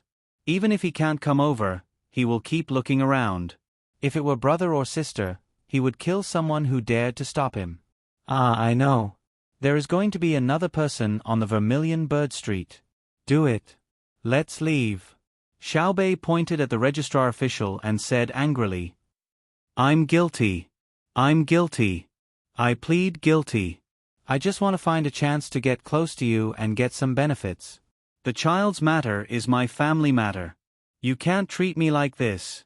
The registrar official had completely given up on the idea of leaving things to chance. He did not expect that Xiao Hai could be so powerful. He did not need to use any extra means. He just looked at the person and asked a few questions. Xiao Bei sneered and waved his hand. The people who were about to execute him stopped. Xiao Bei circled the registrar official twice and said, I'm not interested in knowing your surname. I don't care whether it's your family matter or not. We are inspectors of the Tang Empire. We patrol the place on behalf of His Majesty. You lied, which is the crime of deceiving His Majesty. If we catch you, your crime will be increased by 5 levels. I don't care whether you live or die. I won't convict you here. You go back and let the officers of the state escort you to the capital. You can deal with the Ministry of Personnel, Supreme Court, and censorate yourself. After saying this, Xiao Bei turned and walked back to the boat. Xiao Yuan signaled the maid to take the woman and followed him back. No one dared to touch the registrar official again. He was free for the time being. Xiaobei did not care whether he ran or not. What he meant was to let him go to the government office to accept his crime and then be escorted away. If he had the guts, he could run away. After that, he would be issued an arrest warrant. After a moment of silence, there were continuous cheers. The people really felt the power of Xiaobei and the others. They also sighed that the girl who was born without ears had a good life. He's the head of the family. This money. The old woman on the fishing boat still had her hand on her chest. She held the 100 strings of coins and asked the old man. The old man thought for a while and said, "Spend, we have to spend the money. We have to buy a big boat, make some clothes, and prepare the furniture. When the time comes, we have to give the money together. The 100 strings of coins can't be divided. If it is divided, the money we get back will not be from Xiaobei. It won't work. The coin will be passed down in the family." His son and daughter-in-law who were nursing the child nodded at the same time. After returning to the boat, Xiaobei drank a bowl of ginger sugar water and ran to see the earless child. The child was lying in his mother's arms and drinking milk. The woman's mood was much more stable and her eyes were bright. While feeding the child, she asked the maid to help her put a hot towel on her face. She also told the maid that she wanted to eat boiled eggs and pig's knuckle soup. The maid agreed. The kitchen made 4 dishes and a soup. The soup was black chicken soup. The vegetables were grilled mutton, sweet and sour cabbage, cucumber golden mushroom, tomato scrambled eggs, and a plate of seasonal fruit. However, the amount was not much. "I want to drink pig's knuckle soup without salt." The woman looked at the child in her arms and mustered up her courage. She stubbornly suggested what she wanted to eat. "Drinking pig's knuckle soup is not popular now. What you are eating now is the same as what my mother and the little girl eat. They are pregnant now." When the news spread, my brother and sister specially asked the medical school to have a meeting with my family's chefs to discuss the food ration. "Let me see my sister, okay?" Xiaobei's voice appeared at the door. He also walked in, wanting to see the child who had been rescued. When the woman heard that it was something specially made for first-rank noble madams, she was relieved. She turned sideways and said, "Let's see." Xiaobei saw that the woman did not hold the child to show him, but he continued to feed her. He did not force her. The baby was eating. "Later, I will ask my brother and sister if it will affect the baby without 2 ears. I will ask them to think of a way. You can live in my house. When the time comes, I will arrange things for you. We will take care of the baby. You can find another person. Don't think about him. I have already shown mercy. He won't die. What crime of deceiving the emperor? Uncle Emperor doesn't care. But he can forget about continuing to be an official. An official who dislikes his own child. How can he be good to the people?" Seeing that the child only had a hole in her ear, Xiaobei's heart ached. Hearing Xiaobei's words, the woman could only nod. She stared at Xiaobei. After a while, she lowered her head to look at her daughter. She felt that the child was also cute. At this time, her daughter had already fallen asleep. She did not even burp. When the maid took the child, the woman realized that she was hungry. She looked at Xiaobei and said, "I want to eat. I can't help you do things now. I didn't ask you to do things now. What you need to do now is to take care of yourself and feed my sister. Eat. There will be fish, beef bones, yak bones, and mine. Tomorrow there will be venison. Anyway, we will eat for a month. Every day is different." Xiaobei also sat at the table and asked someone to bring a cup of fruit juice. He sucked with a bamboo straw and watched the woman eat. The woman knew that although her heartless husband was a registrar and had a good family life, he could not compare with Xiaobei and the others. She had never seen 2 kinds of dishes in front of her before. After taking a bite of each dish, the woman asked Xiaobei, "What is this? And this?" "This is a tomato. My brother likes to call it tomato, and my sister likes to call it tomato." The agriculture temple is making use of the time to cultivate seeds. In a few years, all the people in the Tang Empire will be able to plant them. They can be used to cook and eat as fruits. That is a golden needle mushroom. The production is very small. Usually, only officials above the 5th rank in the capital can eat it. My brother and sister said that in terms of nutrition, it is similar to other mushrooms and can be replaced. But the taste is different. Mother must like to eat it first. There is also chili. It is very spicy. My brother actually asked the people in the agriculture temple to mix chili and tomatoes together. He said that chili will grow. Don't you think it is fun? Xiao Bei introduced the dishes as if he was familiar with them. He gestured the shape of a persimmon with his small hand. The woman nodded. It is fun and delicious, but many people can't eat it.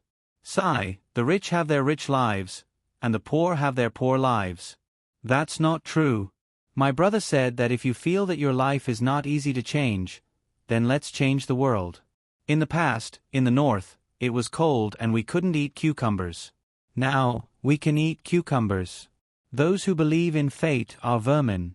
They enjoy the food made by those who don't believe in fate. The education that Xiao Bei received made it impossible for him to accept his fate.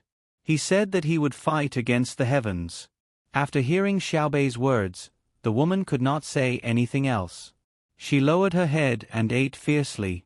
Xiao Bei held the cup and thought about something. Perhaps the woman was really hungry, or perhaps she was afraid that her child would be hungry. Or perhaps the dishes were really delicious. She swept up all the dishes like a whirlwind. There were also 2 bowls of rice. When it was time to eat the fruits, Xiao Bei's eyes widened in shock. You didn't make it? Eat some Yamcha pills and slowly walk around the deck. Then take a bath and rest. My sister has someone to take care of her. I suddenly thought of something very important. I will discuss it with them. Xiao Bei looked at the woman worriedly, shook his head, got up, and left. The woman watched Xiao Bei leave and touched her stomach. It's really delicious. The chef on the ship should be better than Between the Clouds and the Water and Blue Sea Silver Sand, right? When Xiao Bei came to another room, Xiao Yuan and the other 10 children were all studying. To be precise, Xiao Yuan was revising. He was telling Li Jun and Pan Er a story. Let's stop for a moment. I want to discuss something with everyone. I was thinking, is it because there are many children in Tang who are born with poor health and are abandoned? There are also girls. We should stop this, right? Xiao Yuan. Yes, stop. Where should we start? Tell the people that what they are doing is wrong. I'm afraid that they won't listen. Should we use our family's intelligence organization to investigate door to door?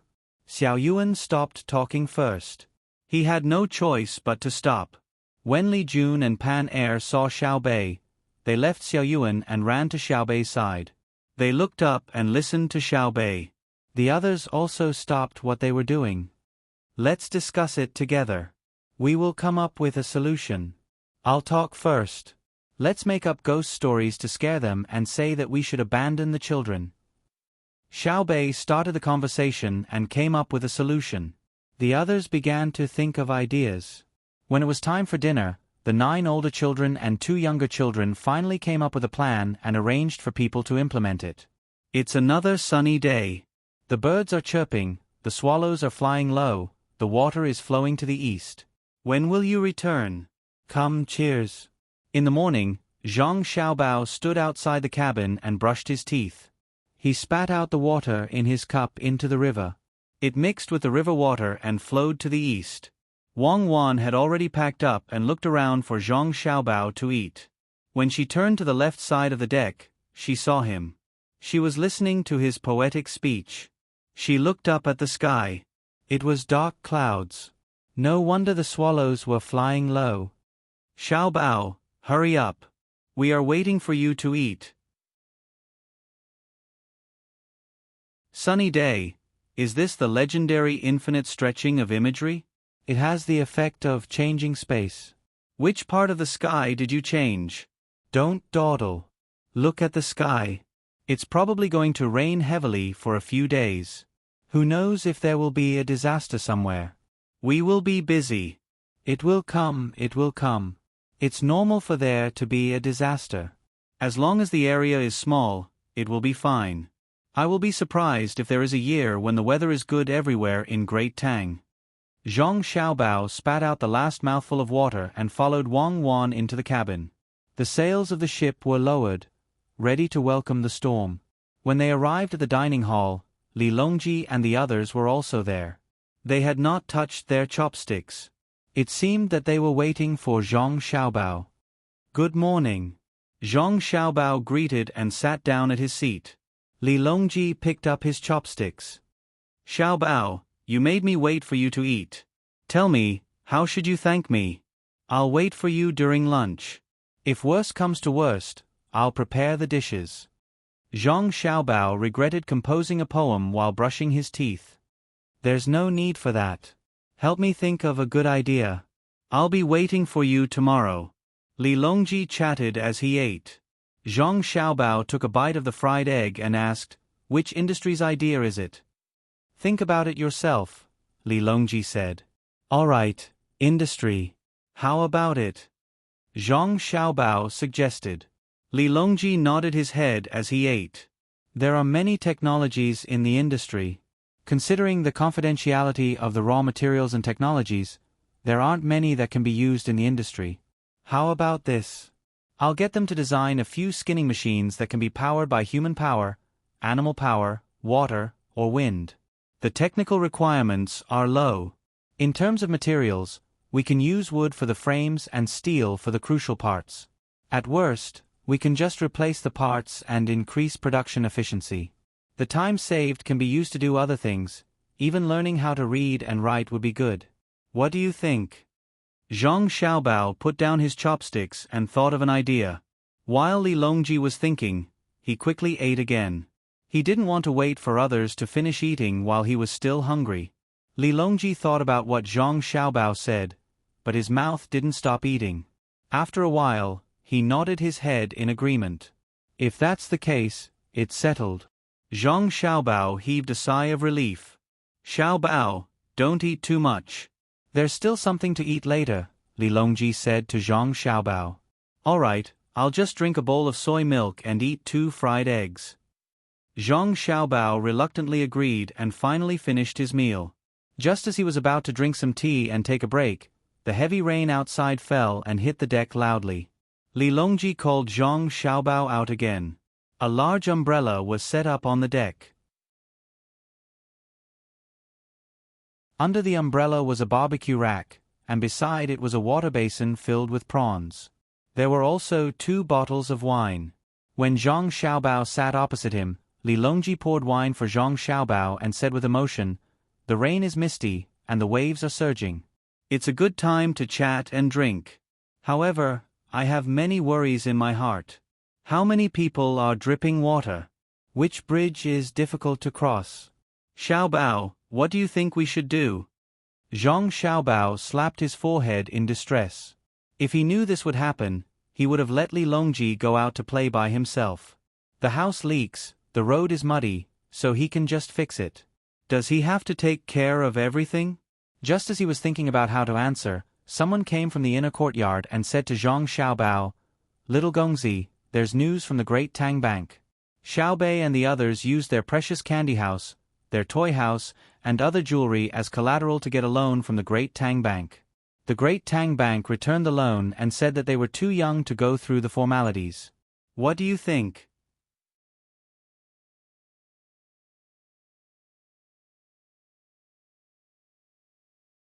Chapter 1037. The words of the inner courtyard made Li Longji temporarily give up on asking Zhang Xiaobao to come up with ideas to help others repair houses and roads. He stopped the inner courtyard, who was about to return. "How much money do they need?" "Your Majesty, we don't know how much money they need. The young master and his wife want to borrow 3 million strings of coins. All of their things together are normally valued at 6 million strings of coins. Due to the added value of the jewelry processing and the uncertainty of the brand of baby candy house, they can only borrow half of the total value, 3 million strings of coins. The inner courtyard replied. When mentioning Xiao Bei and the others, a doting smile appeared on the inner courtyard's face. Li Longji waved his hand, and the inner courtyard retreated. Xiao Bao, send a report to Xiao Bei and see what they want to do. Li Longji's interest was piqued and he urged. Zhang Xiaobao shook his head. Don't ask. Since they don't want money from their families, it means that they want to do things with their own abilities. It's normal for the Great Tang Bank to reject their loan application. Let's see what other ideas they can come up with. If possible, I want to give them 3 million strings of coins. It's just a small amount of money. Look at Xiao Bei and the others, they have to use their own things as collateral. Li Longji had a distressed expression. The words, 3 million strings of coins, came out of his mouth so casually. If it were 10 years ago, he definitely wouldn't have been so confident. Xiao Bei and the others can't take our money. It's not easy for them to go out and be free. If they want to do something, let them try. At worst, they'll lose some money. For them, it's most important to gain something from this. As he spoke, Zhang Xiaobao had already put red charcoal on the grill. The rain outside was still drizzling, and the contrast between the two made it seem very comfortable under the umbrella. Li Longji smiled and shook his head. He used a bamboo stick to cut open the stomach of a fresh prawn, took out the innards, and put them on the grill. He then put the innards on the grill and said, In recent years, I've lived a relatively happy life. In the past, I always had to scheme against the officials, and the palace wasn't stable either. There are also the neighboring countries and the foreign tribes in northern Hebei province. The only thing that can be said to be better is the national treasury, which appears to be abundant. If I didn't know about the lives of the common people and the future situation you and Cuckoo described to me, I would have thought that the common people of the Great Tang were already doing very well. It's all thanks to you and Cuckoo. With your influence, I don't have to worry about my subjects harboring ill intentions. I doubt they'll be able to overturn the heavens. That's why life is about enjoyment, not worry. From the commoners to me, the emperor, who doesn't have some worries. Thinking about it all day long, I don't want to live anymore. Zhang Xiaobao held a brush in his hand and brushed the salt water on the prawns. This was how fresh prawns should be eaten. If it wasn't for Li Longji's heavy appetite, he wouldn't even have to brush the salt water on the prawns. Hearing Li Longji sigh, his hands didn't stop moving as he continued. There's no one in power who can solve all the problems of the people under their rule, but at the very least, they have to make sure that the people don't have to worry about their survival. If they can do that, they can be considered to have succeeded. Anyway, it's very difficult. Yes, it's difficult. No matter how difficult it is, it has to be done. Xiao Bao, where was I just now? Li Longji lightly nodded as he flipped the bamboo stick in his hand. You said that you're living a good life. That's not it. It's in front. Give Xiao Bei money. Even further. Let me eat. Even further. Give Xiao Bei and the others money. Eat the prawns. We've personally roasted them for you. When you eat them, you should show some appreciation, right? Yes, thank you, Your Majesty. This subject is eternally grateful. Show your loyalty. This subject's loyalty to the Great Tang can be seen by the sun and the moon.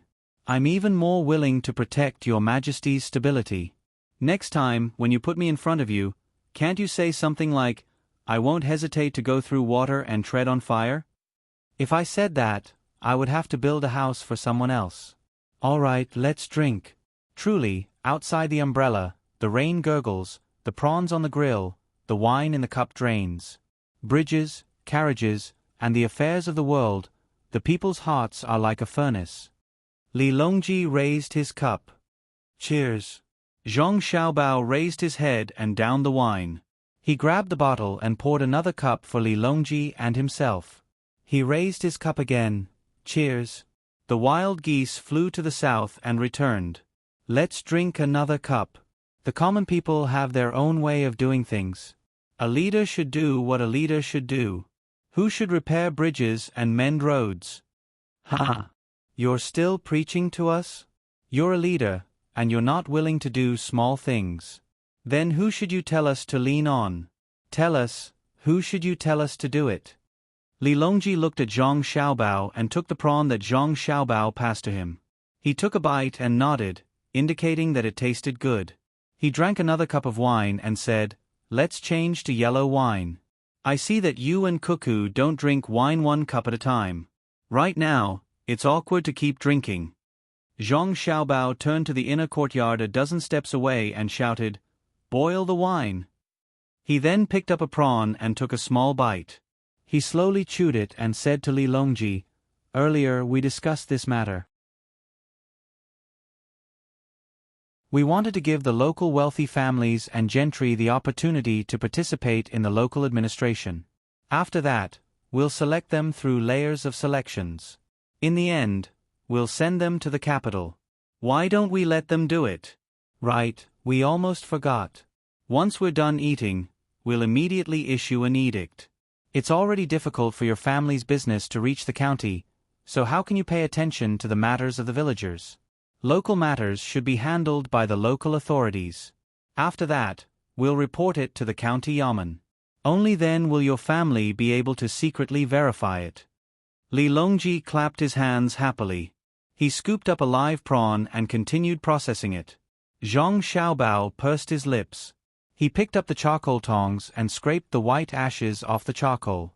He knew that if he didn't come up with a solution, Li Longji wouldn't stop harassing him. Was it easy to eat with an emperor who was always looking for trouble? "Xiaobao, tell me, do you think it's easy for me to have a meal with you? I'm risking catching a cold and working for you. I just want you to be happy so that you can accompany me. When we return, we'll take the land route. What do you think?" Before Zhang Xiaobao could complain, Li Longji had already started complaining. Zhang Xiaobao was so frightened by Li Longji's words that his hands froze. When he felt the warmth of the charcoal, he quickly withdrew his hands. After mulling over it for a while, he gritted his teeth and said, "Fine, if you dare to go, I'll go with you. We'll take the land route from Zhongnan to Luzhou. You'll know what's going on after that." "Let's give it a try," Li Longji said weakly. At this moment, the inner courtyard had brought out a red clay stove. There were also wine jars sealed with clay seals. Naturally, the wine in the jars was Shaoxing's yellow wine. It was not bought. It was given to them by the merchants who cooperated with Zhang Xiaobao and the Wang family. Zhang Xiaobao preferred wine more than yellow wine. He drank it occasionally, but most of the time, he used it to cook. He poured spoonful after spoonful into the pot. Wine was wine, pure wine. Even when it was boiled, nothing was added. It was like tea. Zhang Xiaobao and Wang Wan were not used to drinking wine that had ginger, sugar, and salt added to it. Li Longji looked at Zhang Xiaobao as he fiddled with the small stove and wine. He suddenly said, "If I knew we were going to eat prawns, I would have asked you to make the drunk prawns. Now, it's too late." Zhang Xiaobao nodded. He boiled the wine and said, "Get someone to catch 2 fish. When the boats are ready in the afternoon, we'll set off quickly." In the cabin, Wang Wan accompanied Wu Huifei and Empress Wang to talk. Wu Huifei mostly asked Wang Wan where the family's business was, how they arranged the staff, and what had happened in the process of perfecting the system. She planned to develop in this direction. Empress Wang talked about the children.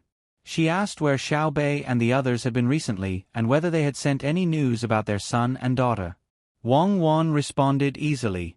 She said that when she was doing business, she could bring up the children's matter. The 3 of them chatted happily. At the same time, Wang Wan also received news from her family that Xiaobei and the others had gone to get a loan and were rejected. The manager of the Great Tang Bank is too hateful. How can Xiaobei go back on his word? Let Xiaobao deal with them. Xiaobei and the others' things are worth 3 million strings of cash. Even if the price is 30 million, many people will rush to buy them. Empress Wang was not satisfied when she heard the news and complained about the injustice for Xiaobei and the others.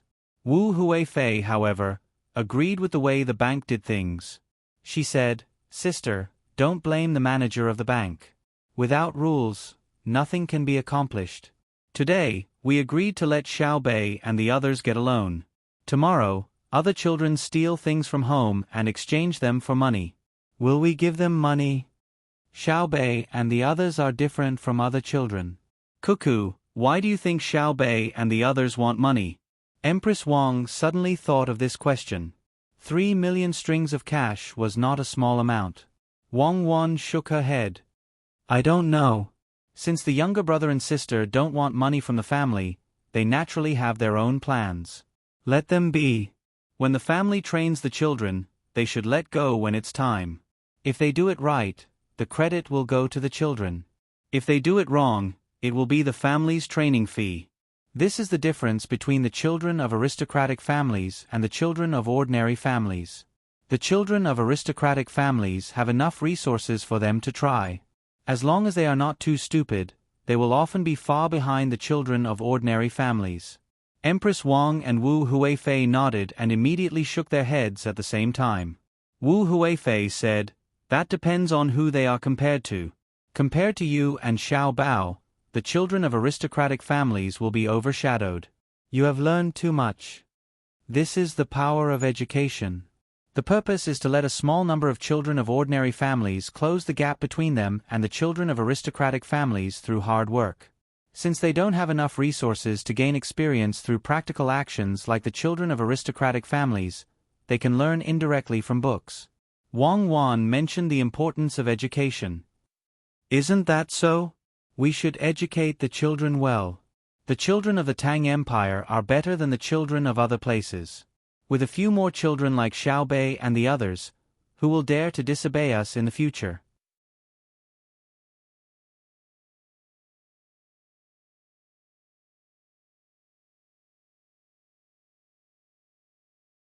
Chapter 1038. Wu Huifei was also stunned. She had just heard that Xiao Bei and the others had failed to apply for a loan. How did the loss of 3 million strings of cash turn into 5 million strings of cash? Was it so easy to get money? Damn the manager of the bank. Look at what he has done to Xiao Bei and the others. 3 million strings of cash is too much for Xiao Bei and the others. I'll talk to His Majesty later. Empress Wang was not happy.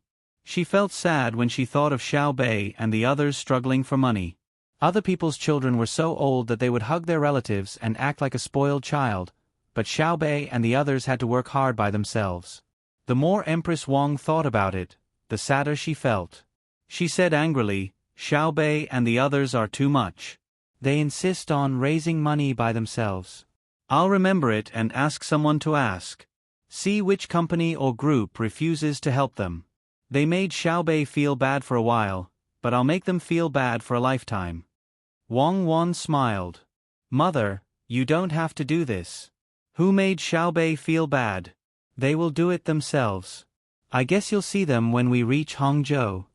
Xiao Bei's revenge is Xiao Bei's business. I'm just thinking about it. You and Xiao Bao can't disappoint your younger siblings. And His Majesty, if he doesn't help this time, what will he do when Xiao Bei sees him? Cuckoo, why do you think Xiao Bei and the others need money?" Empress Wang was still unwilling to let it go. In her opinion, it was a sin for anyone to not smile when they saw Xiao Bei. People who didn't love cute children were not good people. Wang Wan shook her head. "If they don't say, Xiao Bao and I won't ask. We don't want to dispel their enthusiasm. Children are often more persistent than adults. What if they lose money?" Wu Huifei asked. "That depends on what Xiao Bei and the others plan to do. If they still insist, they will take the initiative to negotiate with me and Xiao Bao. Xiao Bao and I will transfer the debt to them. They won't dare to ask for it. If they don't accept it, it will affect their cash flow. If they don't insist, they will remain silent, which means that they don't care about the loss. This is the right of children. Xiao Bao and I will help them pay off the debt. Xiao Bao is in trouble. He has to guide his younger siblings to pick themselves up and continue to do business. He wants them to get up where they fell." Wang Wan said with a smile. "Haha, this consort finally understands why Xiao Bei and the others are so smart. It's because they have the best older brother and sister in the world, Cuckoo. Let's talk about military matters. Empress Wang pulled Wang Wan and began to talk about the knowledge of war. Zhang Xiaobao also received the news. Li Longji, who was holding a bowl of wine, spat it all over the grill. It's fine, it's fine. I don't think it's dirty at all. Xiaobao, do you think I'm dirty? Li Longji coughed a few times and said embarrassedly. Zhang Xiaobao picked up the vinegar beside him and sprayed it on the prawns. I don't mind, Your Majesty. You don't know that under normal circumstances, when you eat seafood, you have to dip it in vinegar, especially prawns and crabs. They are very refreshing. There are also some that are dipped in ginger foam. You can try some later. Okay, I'll take it that you don't mind. Alright, I've already sprayed it, so why are you still spraying it? Since you asked, I'll let you eat all of it, Li Longji said gloomily. Zhang Xiaobao put down the vinegar and looked at the prawns on the grill. The fish is almost ready. I'll grill it for you later. Come, Your Majesty, let me toast you.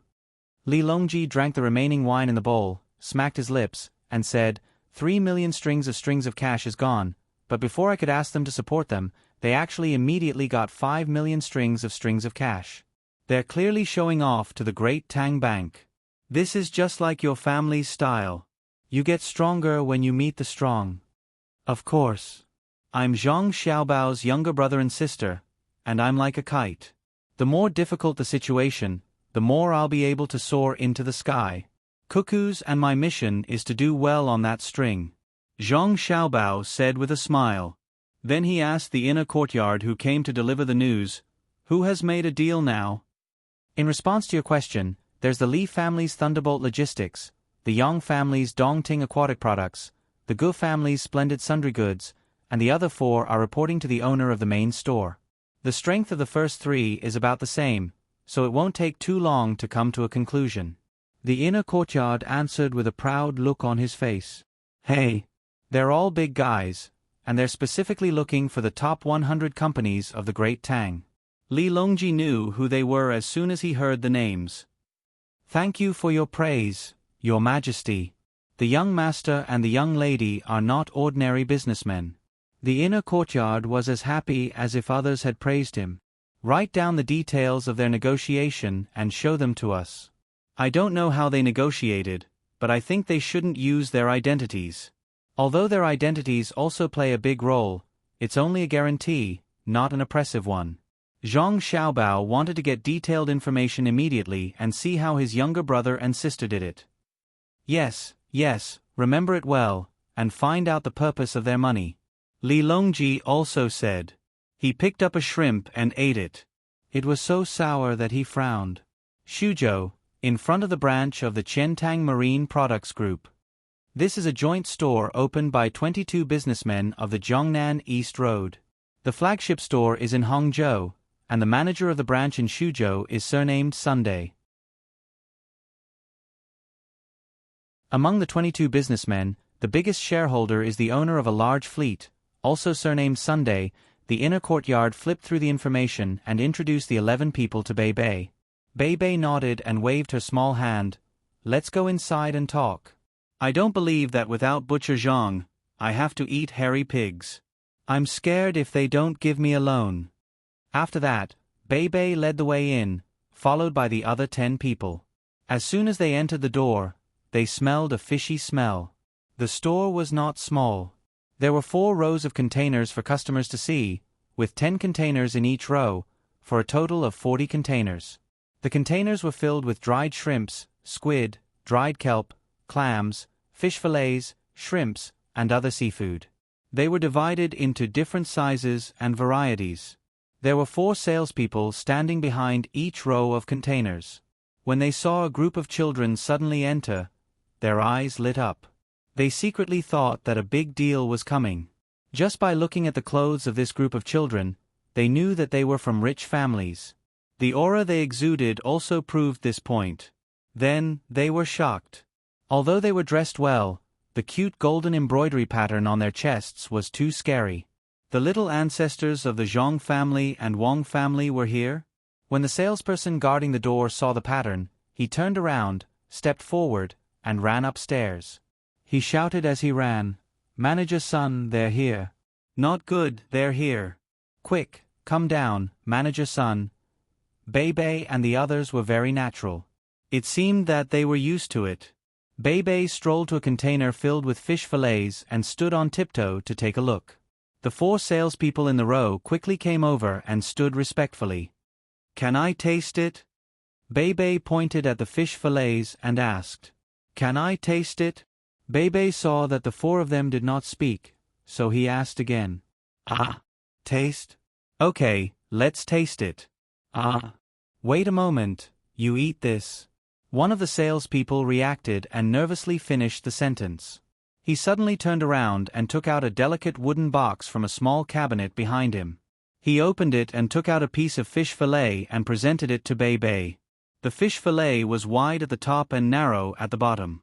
The entire fish fillet was light yellow in color. The edges were not scattered, and there were no thorns in the center. It was thin and tough. When Weiwei moved, the entire fish fillet gently trembled. Bebe took the fish fillet and placed it on top of the other fish fillets in the container. He first smelled it, then pinched one side of the fish fillet with his hand and gently pulled. That small piece of fish fillet was pulled down along the grain. Bebe put it in his mouth and chewed. He nodded with satisfaction and shouted behind him, "It's time to eat the fish fillet. June, Pan, come quickly." The 10 children all came over and tore the fish into pieces. Delicious. Loose but not scattered, tough but not hard. Salty and sweet, fresh but not fishy. It's just like what we eat at home. Tang seafood. It lives up to its reputation. I'll buy it. How much is it? Little Yuan commented as he ate and asked the seller how much it was sold. It's worth a lot to be praised by Little Yuan and Little Young Master. Take out all the high-quality fish fillets in the shop. We'll let the Little Young Master and the ladies give us some face and take it away.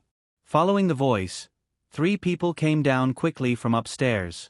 One of them was the receptionist who had just shouted and ran up the stairs, followed by 2 others. One of them was so tall that it shocked Bebe and the other children. He was short, dark, and had an asymmetrical figure. When he looked at people, there was always a trace of fierceness in his eyes. The one who spoke was another person wearing a long robe. He was around 50 years old and had a third of the hair on his temples and head. He was full of smiles. He cupped his hands and bowed to Bebe and the others. Bebe returned the greeting and said, "We're not here to ask for anything. We'll eat this fish fillet. You can keep the rest and continue to sell. We're not officials today, and we're not representing the Zhang family and Wang family. We're just here to discuss business with you." Well said, well said. Hurry, honored guests, please come upstairs. You still have to bring the fish fillets. Do us the honor. The person still had a warm smile on his face. He didn't care what Bebe said about representing or not representing anyone, because he knew that if he didn't receive them well, not only would Bebe's brother and sister not agree, but even his own boss wouldn't accept it. Bebe smiled embarrassedly. "You're making it seem like we're here to rob you. Hee, shopkeeper son, please." The group of people went upstairs. The people below quickly took out the high-quality fish fillets. The seller didn't feel bad at all. It was a great honor to accept gifts. Upstairs, shopkeeper Sun Yang arranged for Bebe and the others to sit down and asked, "What do you want to drink? Hot milk or fruit juice?" Drink plain water." Bebe didn't like the fruit juice and milk quality, so he didn't want to drink it. Sun Yang also understood and nodded. Someone brought plain water and a fruit platter made of dried fruits and seasonal fruits was placed on the small table. The fruits in the fruit platter were all cut open without any carvings. They were scattered on the side, and there were bamboo skewers for the fruits. There was a saying here. If you gave someone unpeeled and carved fruits, it wouldn't be convenient for them to eat them, so they wouldn't eat them. Instead, they would scatter them, making it seem casual. Only then would they be able to eat them. It was the same for dried fruits. If you didn't prepare something to specifically put the shell and core, then it would be no different from pouring tea until it was about to overflow. Bei Bei had Xiao Yuan and the others look after Pan, and the younger ones. He took out a piece of paper from his bag and said to Sun Yang, "Shopkeeper Sun, we've come to disturb you this time because we want to sign a cooperation agreement with your bank. We'll provide the proposal, and you'll be responsible for the investment. Take a look at the content first." After saying that, Bei Bei asked someone to pass a piece of paper over. Sun Yang took it, but didn't open it. Instead he asked, "Boss Zhang, Shopkeeper Zhang, how much do you want us to pay?" "At least 1 million strings of cash. Don't consider my family and our official position. This is business. Please." Bei Bei stretched out a finger and made a drawing gesture, then let Sun Yang continue to read the content. Sun Yang still didn't look and stretched out 3 fingers. 3 million strings of cash. My Tang Ocean Products Group agrees. When will the money be used? My company will transfer it over at any time. 3 million strings of cash? Can your shopkeeper make the decision? I'm not doubting you, but the amount is too big. Bei Bei was surprised. The strange-looking person beside Sun Yang spoke. "Sun Yang, you can only transfer 50,000 strings of cash. I'm here to patrol and have to watch over Brother Sunday." "I don't agree." "What do you do?" Bei Bei was unhappy. This person was randomly interrupting.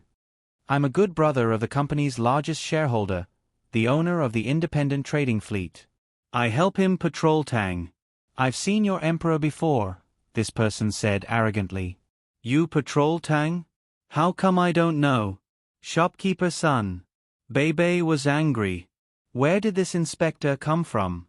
When Sun Yang saw Bei Bei's dark expression, he hastily said, "Oh, my little ancestor, he's not patrolling Tang. He's the branch of Tang Ocean Products in Tang. His name is Sean Tusher. Our boss brought him back from the new island. Don't misunderstand." After speaking to Bei Bei, Sun Yang said to the person called Sean Tusher, "You're tired of living. Don't get me in trouble. This is the little ancestor of the Zhang family and the Wang family. Let me put it this way. Lu Zhou's business association belongs to them. You know the Hurricane Battalion, right? It belongs to them." Sean Tusher's eyes widened. His mouth was wide open, and his body began to tremble. After a while, he shook his head with all his might. With a thud, he knelt in front of Bei Bei. As he kowtowed, he said, "Thank you, thank you, thank you. I won't fight back or move when you hit me." "Shopkeeper Sun, is he crazy?" Bei Bei was confused. "Sean Tusher, get up. He's annoying. Get up and talk properly." Sun Yang pulled Sean Tusher up. Sean Tusher was still looking at Xiao Bei and the others. He said, "You saved my life." The Hurricane Battalion called for artillery support and fired into the forest from the sea. We called for air support. A group of people flew over and killed all the people who chased after me and Brother Sunday. Good job. Good job, Great Tang. Now I am also a member of the Great Tang. The Great Tang also protected me, just like how it protected Brother Sunday. But we have a promise. Oh. So you're someone who was saved by the Hurricane Battalion.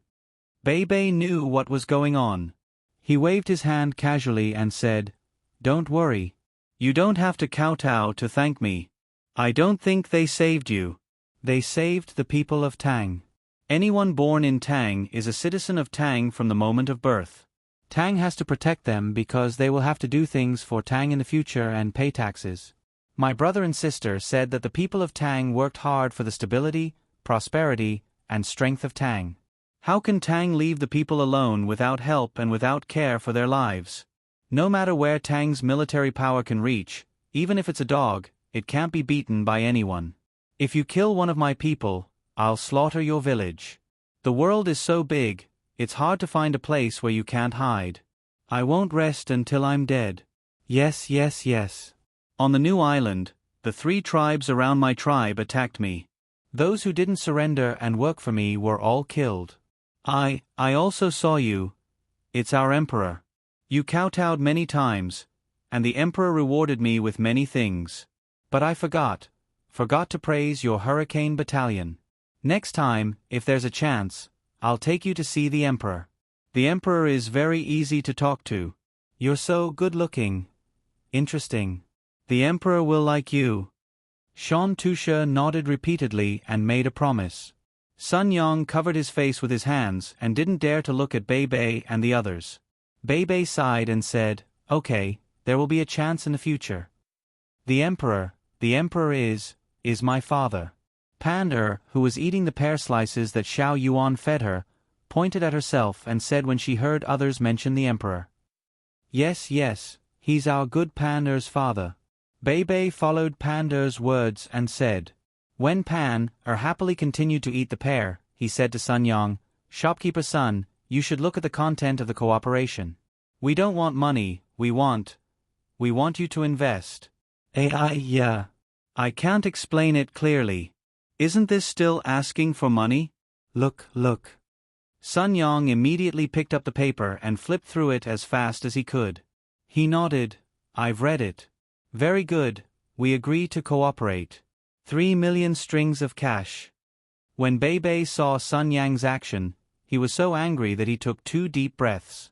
He pouted and said, "Let's go, we'll change to another company. We won't cooperate with Tang Sea products anymore. We don't want anything." Xiao Yuan and the others stood up at the same time and planned to leave. Sun Yang was shocked.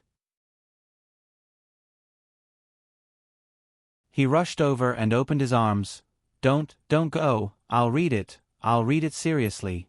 If the conditions are not good enough, we won't invest a single copper coin. How about it?" Shan Tusha also stretched out his arms to stop them. He wanted to wait until the matter was over and then treat them to a meal to thank them properly. Xiao Yuan, who acted as a mediator, advised Bei Bei, "Why don't we wait? We are businessmen, we don't care about money, right?" Only then did Bei Bei sit back down. He calmed down and said to Sun Yang, "Please." Sun Yang solemnly picked up the paper and slowly flipped it open. He wanted to take a good look. He did not dare to let Bei Bei and the others leave because of his negligence. Otherwise, even if others were angry, his own boss would not let him off. After the boss came back, he kept telling others about what happened at the new island overseas. He was also the most proactive when it came to paying taxes. He said that every copper coin he paid was not only for the Tang Empire, but also for himself. At the same time, he also set a rule.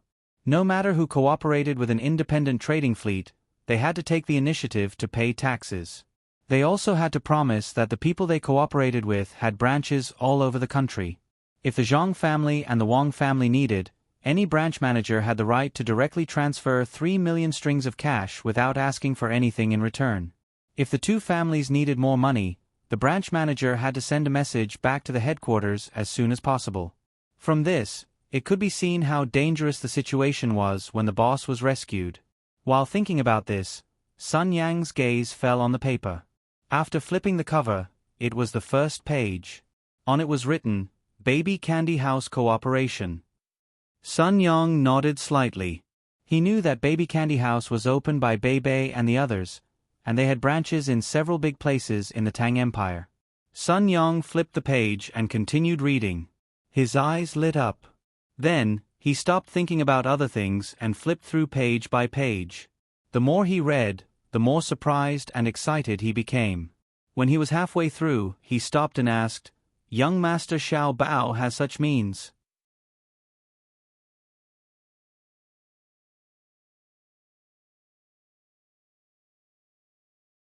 Chapter 1039. Xiao Bei and the others were a bit nervous when Sun Yang looked at them. This was a plan that they had come up with themselves. Whether or not they could gain the other party's approval was very important to them. Even the 2 younger children, Pan felt this atmosphere. They stopped eating fruits and pulled Xiao Yuan's arms, one on the left and one on the right, and looked at Sun Yang together. However, when Sun Yang said this, Xiao Bei and the others sighed helplessly. Pan also sighed heavily. The inner court beside them quickly said to Sun Yang, This has nothing to do with our young master Xiao Bao. Young master Xiao Bao still doesn't know about this. He probably only knows that the great Tang Bank rejected Xiao Bei and the others. Our young master and his wives wanted to use their precious candy house and other toys and accessories to take a loan of 3 million strings of coins, but the great Tang Bank rejected them with the excuse of being too old. Sun Yong was stunned when he heard the inner court's words. Then, he stood up in shock and asked, "Really? Of course. How could young master Xiao Bao's plan be so simple?" The inner court said confidently, "Simple? I don't see how it's simple. This is clearly a chain of plans. The great Tang Bank is too unreasonable. Our young master and his wives used things to take a loan of 3 million strings of coins, and they didn't even give it to them. If it was me, just based on our young master and his wives' reputation in the great Tang, they're worth at least 30 million strings of coins. Sun Yong began to take Xiao Bei and the others seriously. In the past, it was because of their status. Now, he was treating them as equal business rivals and business partners, all for this cooperation plan. Xiao Bei was a bit embarrassed by the praise. He hesitated a bit and asked softly, "Then, do you agree to the 3 million strings of coins? You can state your conditions. If we think it's acceptable, we'll give in on the profit sharing and other details." Xiao Yuan also said, "Yes, take a good look. Don't patronize us because of our status. If we want money, we can just ask for it directly. We want to cooperate with others based on our own abilities. If it's really possible, we'll sign and go to the next one." Add on. Pan Er also looked at Sun Yong and said. Only then did Sun Yong realize that he had only read half of it and the plan had already come to an end. There was still half of it left. He hurriedly said, "Let me see what's written at the back." As he spoke, Sun Yong continued to flip through the pages. He saw that the second set of proposals was written on the paper. This time, he realized that the second set of proposals was not like the first set, where the first set of proposals was included. Instead, it was separated from the key points, and the first part of the proposal did not change much. After he finished reading the second proposal, he flipped to the bottom and saw that it was Proposal 3. Again, he removed the duplicates and started from the point of disagreement. When he finished reading the third set, there were 2 more pieces of paper at the end. At the beginning, it was written, "Donation and support to the children of the Great Tang and the Imperial Court." After reading this, Sun Yong remained silent for a long time. He stood there, breathing heavily. Xiao Bei grew impatient and asked, "Shopkeeper Sun, is this okay?" Sun Yong suddenly came to his senses and solemnly put the cooperation plan on the small table. He picked up the cup of water from the small table and held it in his hand. He bowed deeply to Xiao Bei and the others and said, "With water instead of wine, I propose a toast to the inspector of the Tang Empire. Heaven and earth, the protection of longevity. Cheers." What toast? Is this okay? Say something. If you agree, we'll sign the contract. Business is business. If you don't pay up after signing the contract, I'll sue you. We still have to go to the next house. We have to take a look at the manager of the Great Tang Bank. Without him, we'll be able to raise more money. Xiao Bei was still thinking about the Great Tang Bank's rejection of the application. Xiao Yuan understood what was going on and returned the toast with a cup of water. He said, "The great sound does not seek the sound, but it contains the sound of the tide. Great love is like the shape of water, and the heart shines in a mirror. Besides, we won't lose money.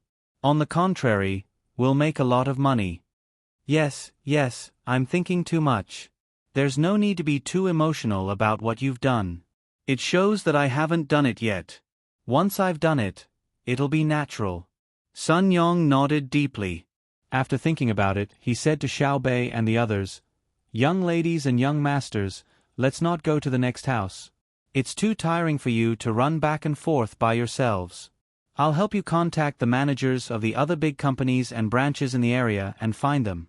Let's have a meal at the Blue Sea Silver Sand restaurant here. You'll pay for the reception and decorations. We'll hold an impromptu business meeting to raise money. I believe that after they've read your proposal, they'll definitely agree to cooperate. Otherwise, if any one of them doesn't agree, no matter how big their business is, they'll be attacked by the other merchants. Sun Yong suggested. He was very sure that the merchants who had read the proposal, even if they didn't dare to make the decision themselves, would definitely pass it back to the headquarters. After the people at the headquarters knew about it, they would definitely support it. One reason was that according to the proposal, there would indeed be money to be made. Since there was money to be made, why not cooperate? Another reason was that the things included in the proposal were not as simple as making money.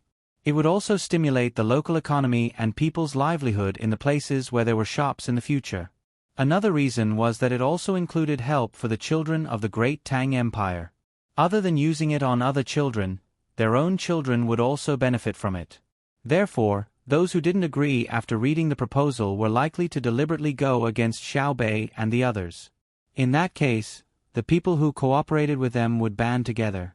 There was no need to use the world's righteousness, and there was no need to stand on high moral grounds to criticize others. It was enough for them to bear with it if they didn't play in this circle in the future. Sun Yong thought that his suggestion was very good, but he didn't expect Xiao Bei to shake his head. Manager Sun, this won't do. This will seem disrespectful. It's better to show sincerity by personally visiting, don't you think so? Yes, no, there's no need. Xiao Bei, let me tell you, there's no need to do this. Even if you don't do this, no one will dare to not cooperate with you. Sun Yong immediately understood what Xiao Bei meant. They wanted to personally visit with sincerity. However, this sincerity wasn't something that everyone could accept. Xiao Bei and the others went with sincerity. If anyone didn't agree, when their elder siblings found out, they would definitely remember which Chamber of Commerce had received the sincerity of their younger siblings but was unable to help them even if they wanted to. Let's make a trip. Manager Sun, you have to talk to your boss. What if his considerations are different from ours? Xiao Bei insisted. Same. The great Tang Empire is of the same origin, and we are of the same origin. I will immediately send a report. Not only will our Qiantang Ocean products pay the money, but I will also inform the other business groups that are cooperating with us but don't have a branch here to sign. I will sign it. As Sun Yong spoke, he waved his hand and someone brought over a pen and stamp. He wrote his name on the contract and stamped it. This was only the first step. Next, it had to be notarized. There were 4 copies, one for each side, one for the notarized place, and the other one for the government. Xiao Bei put away the contract, smiled sweetly, and said, "Then we'll leave now. We won't go back to the ship today. In the evening, we will welcome Sun Dongjia and the Mountain Earth Inspector at the Blue Sea Silver Sand." Sure. Sun Yong sent Xiao Bei and the others all the way out, but he didn't forget to give them fish slices, although they didn't lack fish slices. Let's go back. I was really shocked today. Xiao Bei and the others, a group of children, it's really not easy. It's no wonder that all the Tangs like them. Not to mention that they didn't do anything wrong. Even if they did, they have to pretend that they didn't see it. Sun Yong watched as Xiao Bei and the others entered the Shuzhou branch of Colorful Cloud Apparel 300 meters away.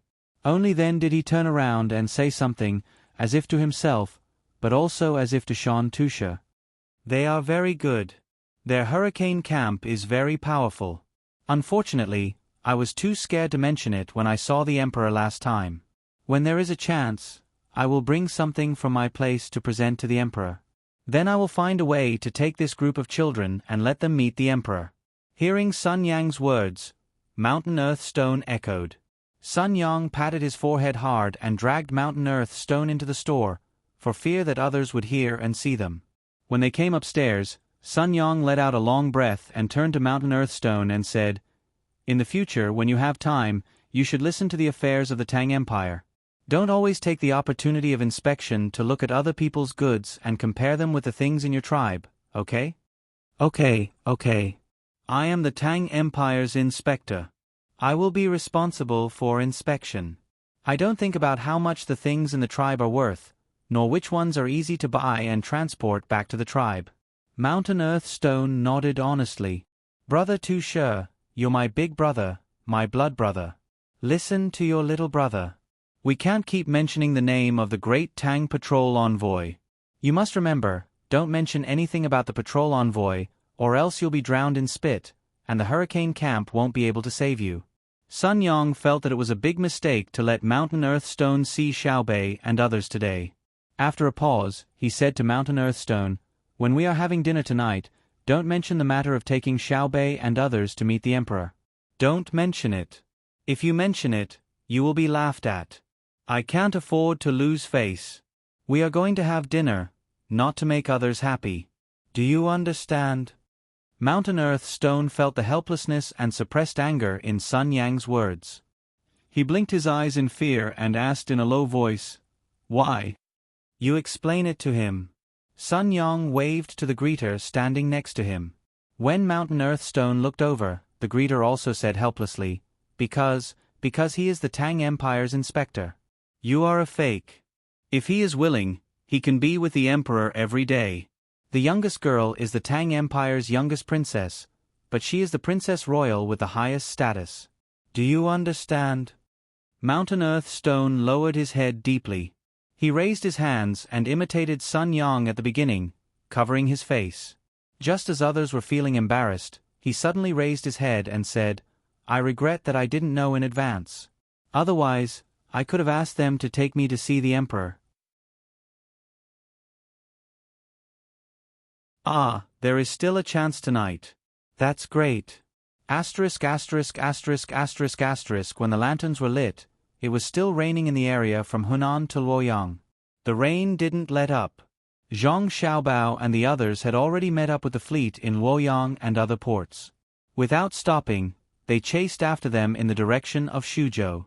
Li Longji pulled Zhang Xiaobao and ran to the platform above the ship. They also opened a large umbrella and fixed it firmly.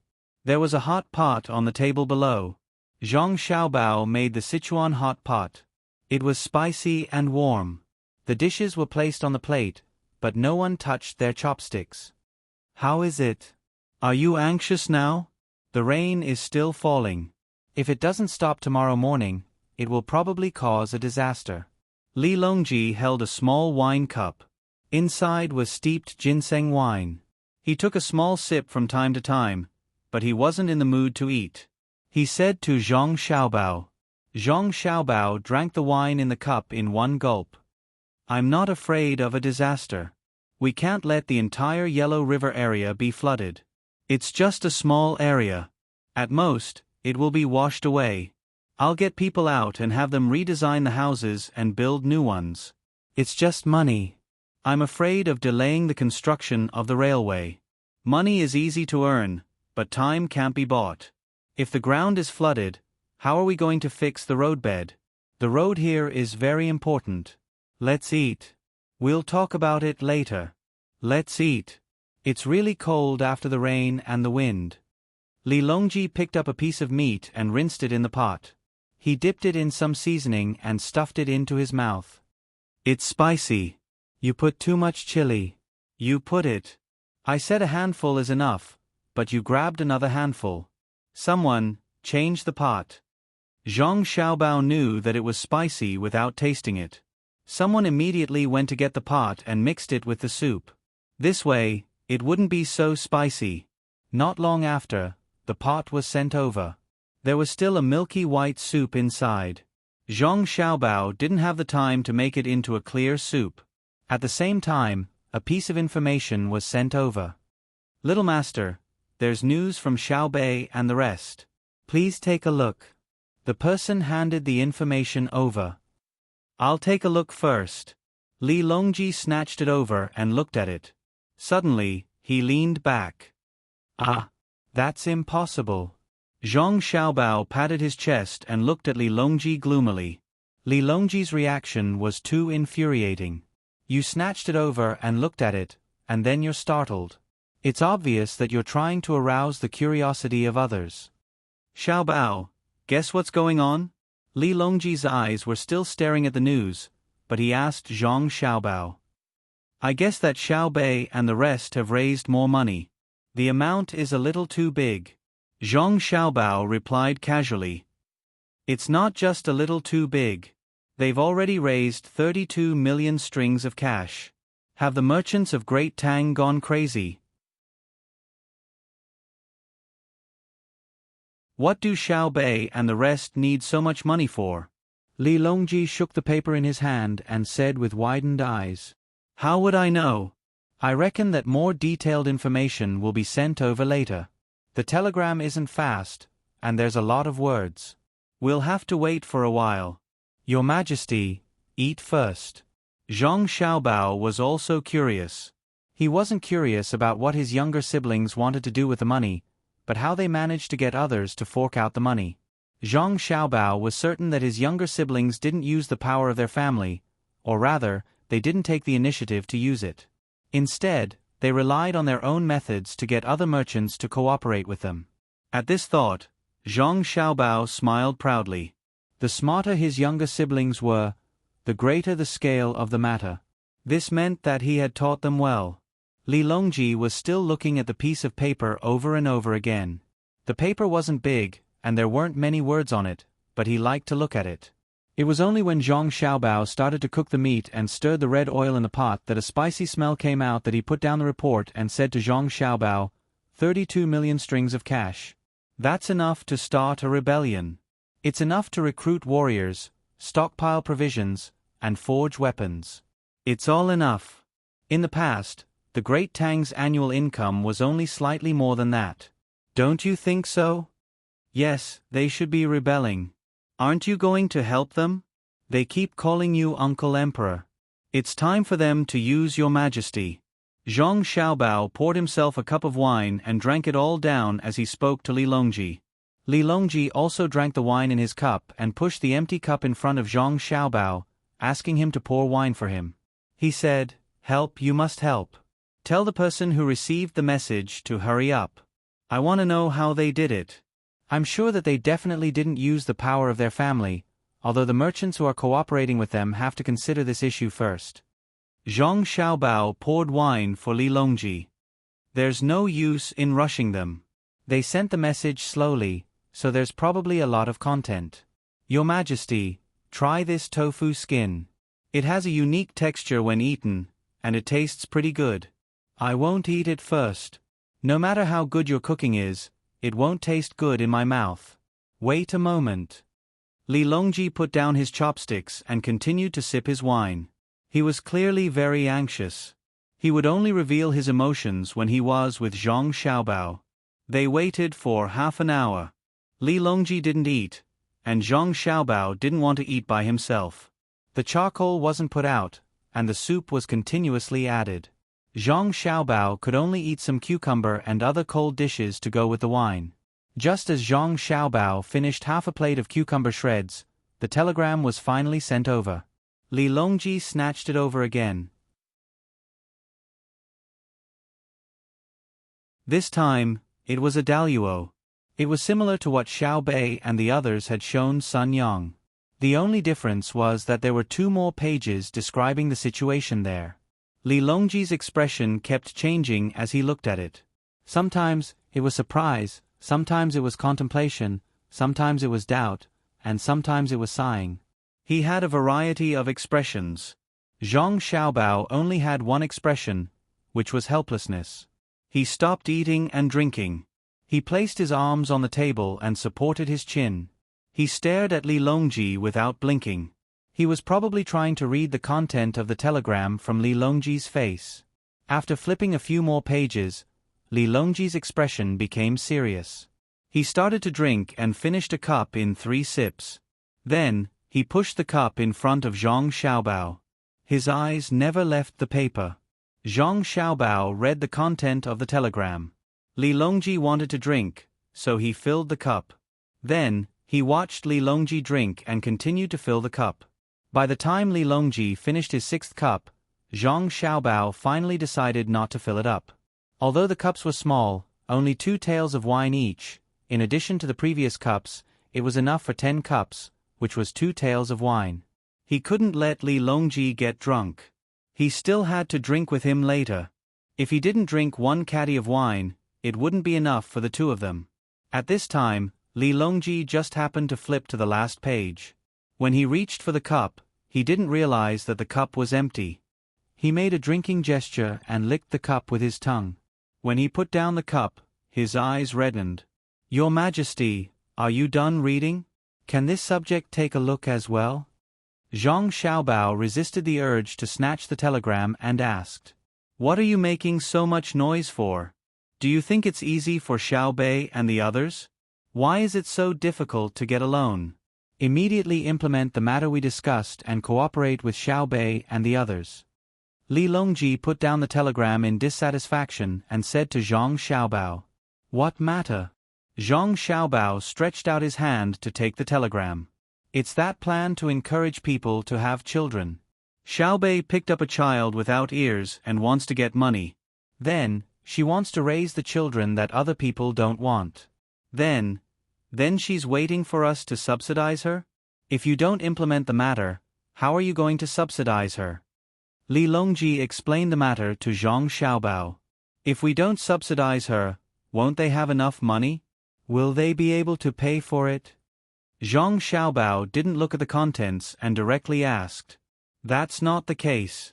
How can Xiaobei and the others be simple? We watched her grow up, but we can't always bully her, right?" Li Longji said loudly. "Who bullied her?" Zhang Xiaobao's voice grew even louder. You're tuning in to the Narrate and Escape YouTube channel. Don't forget to subscribe and join us on this journey to catch the most captivating stories.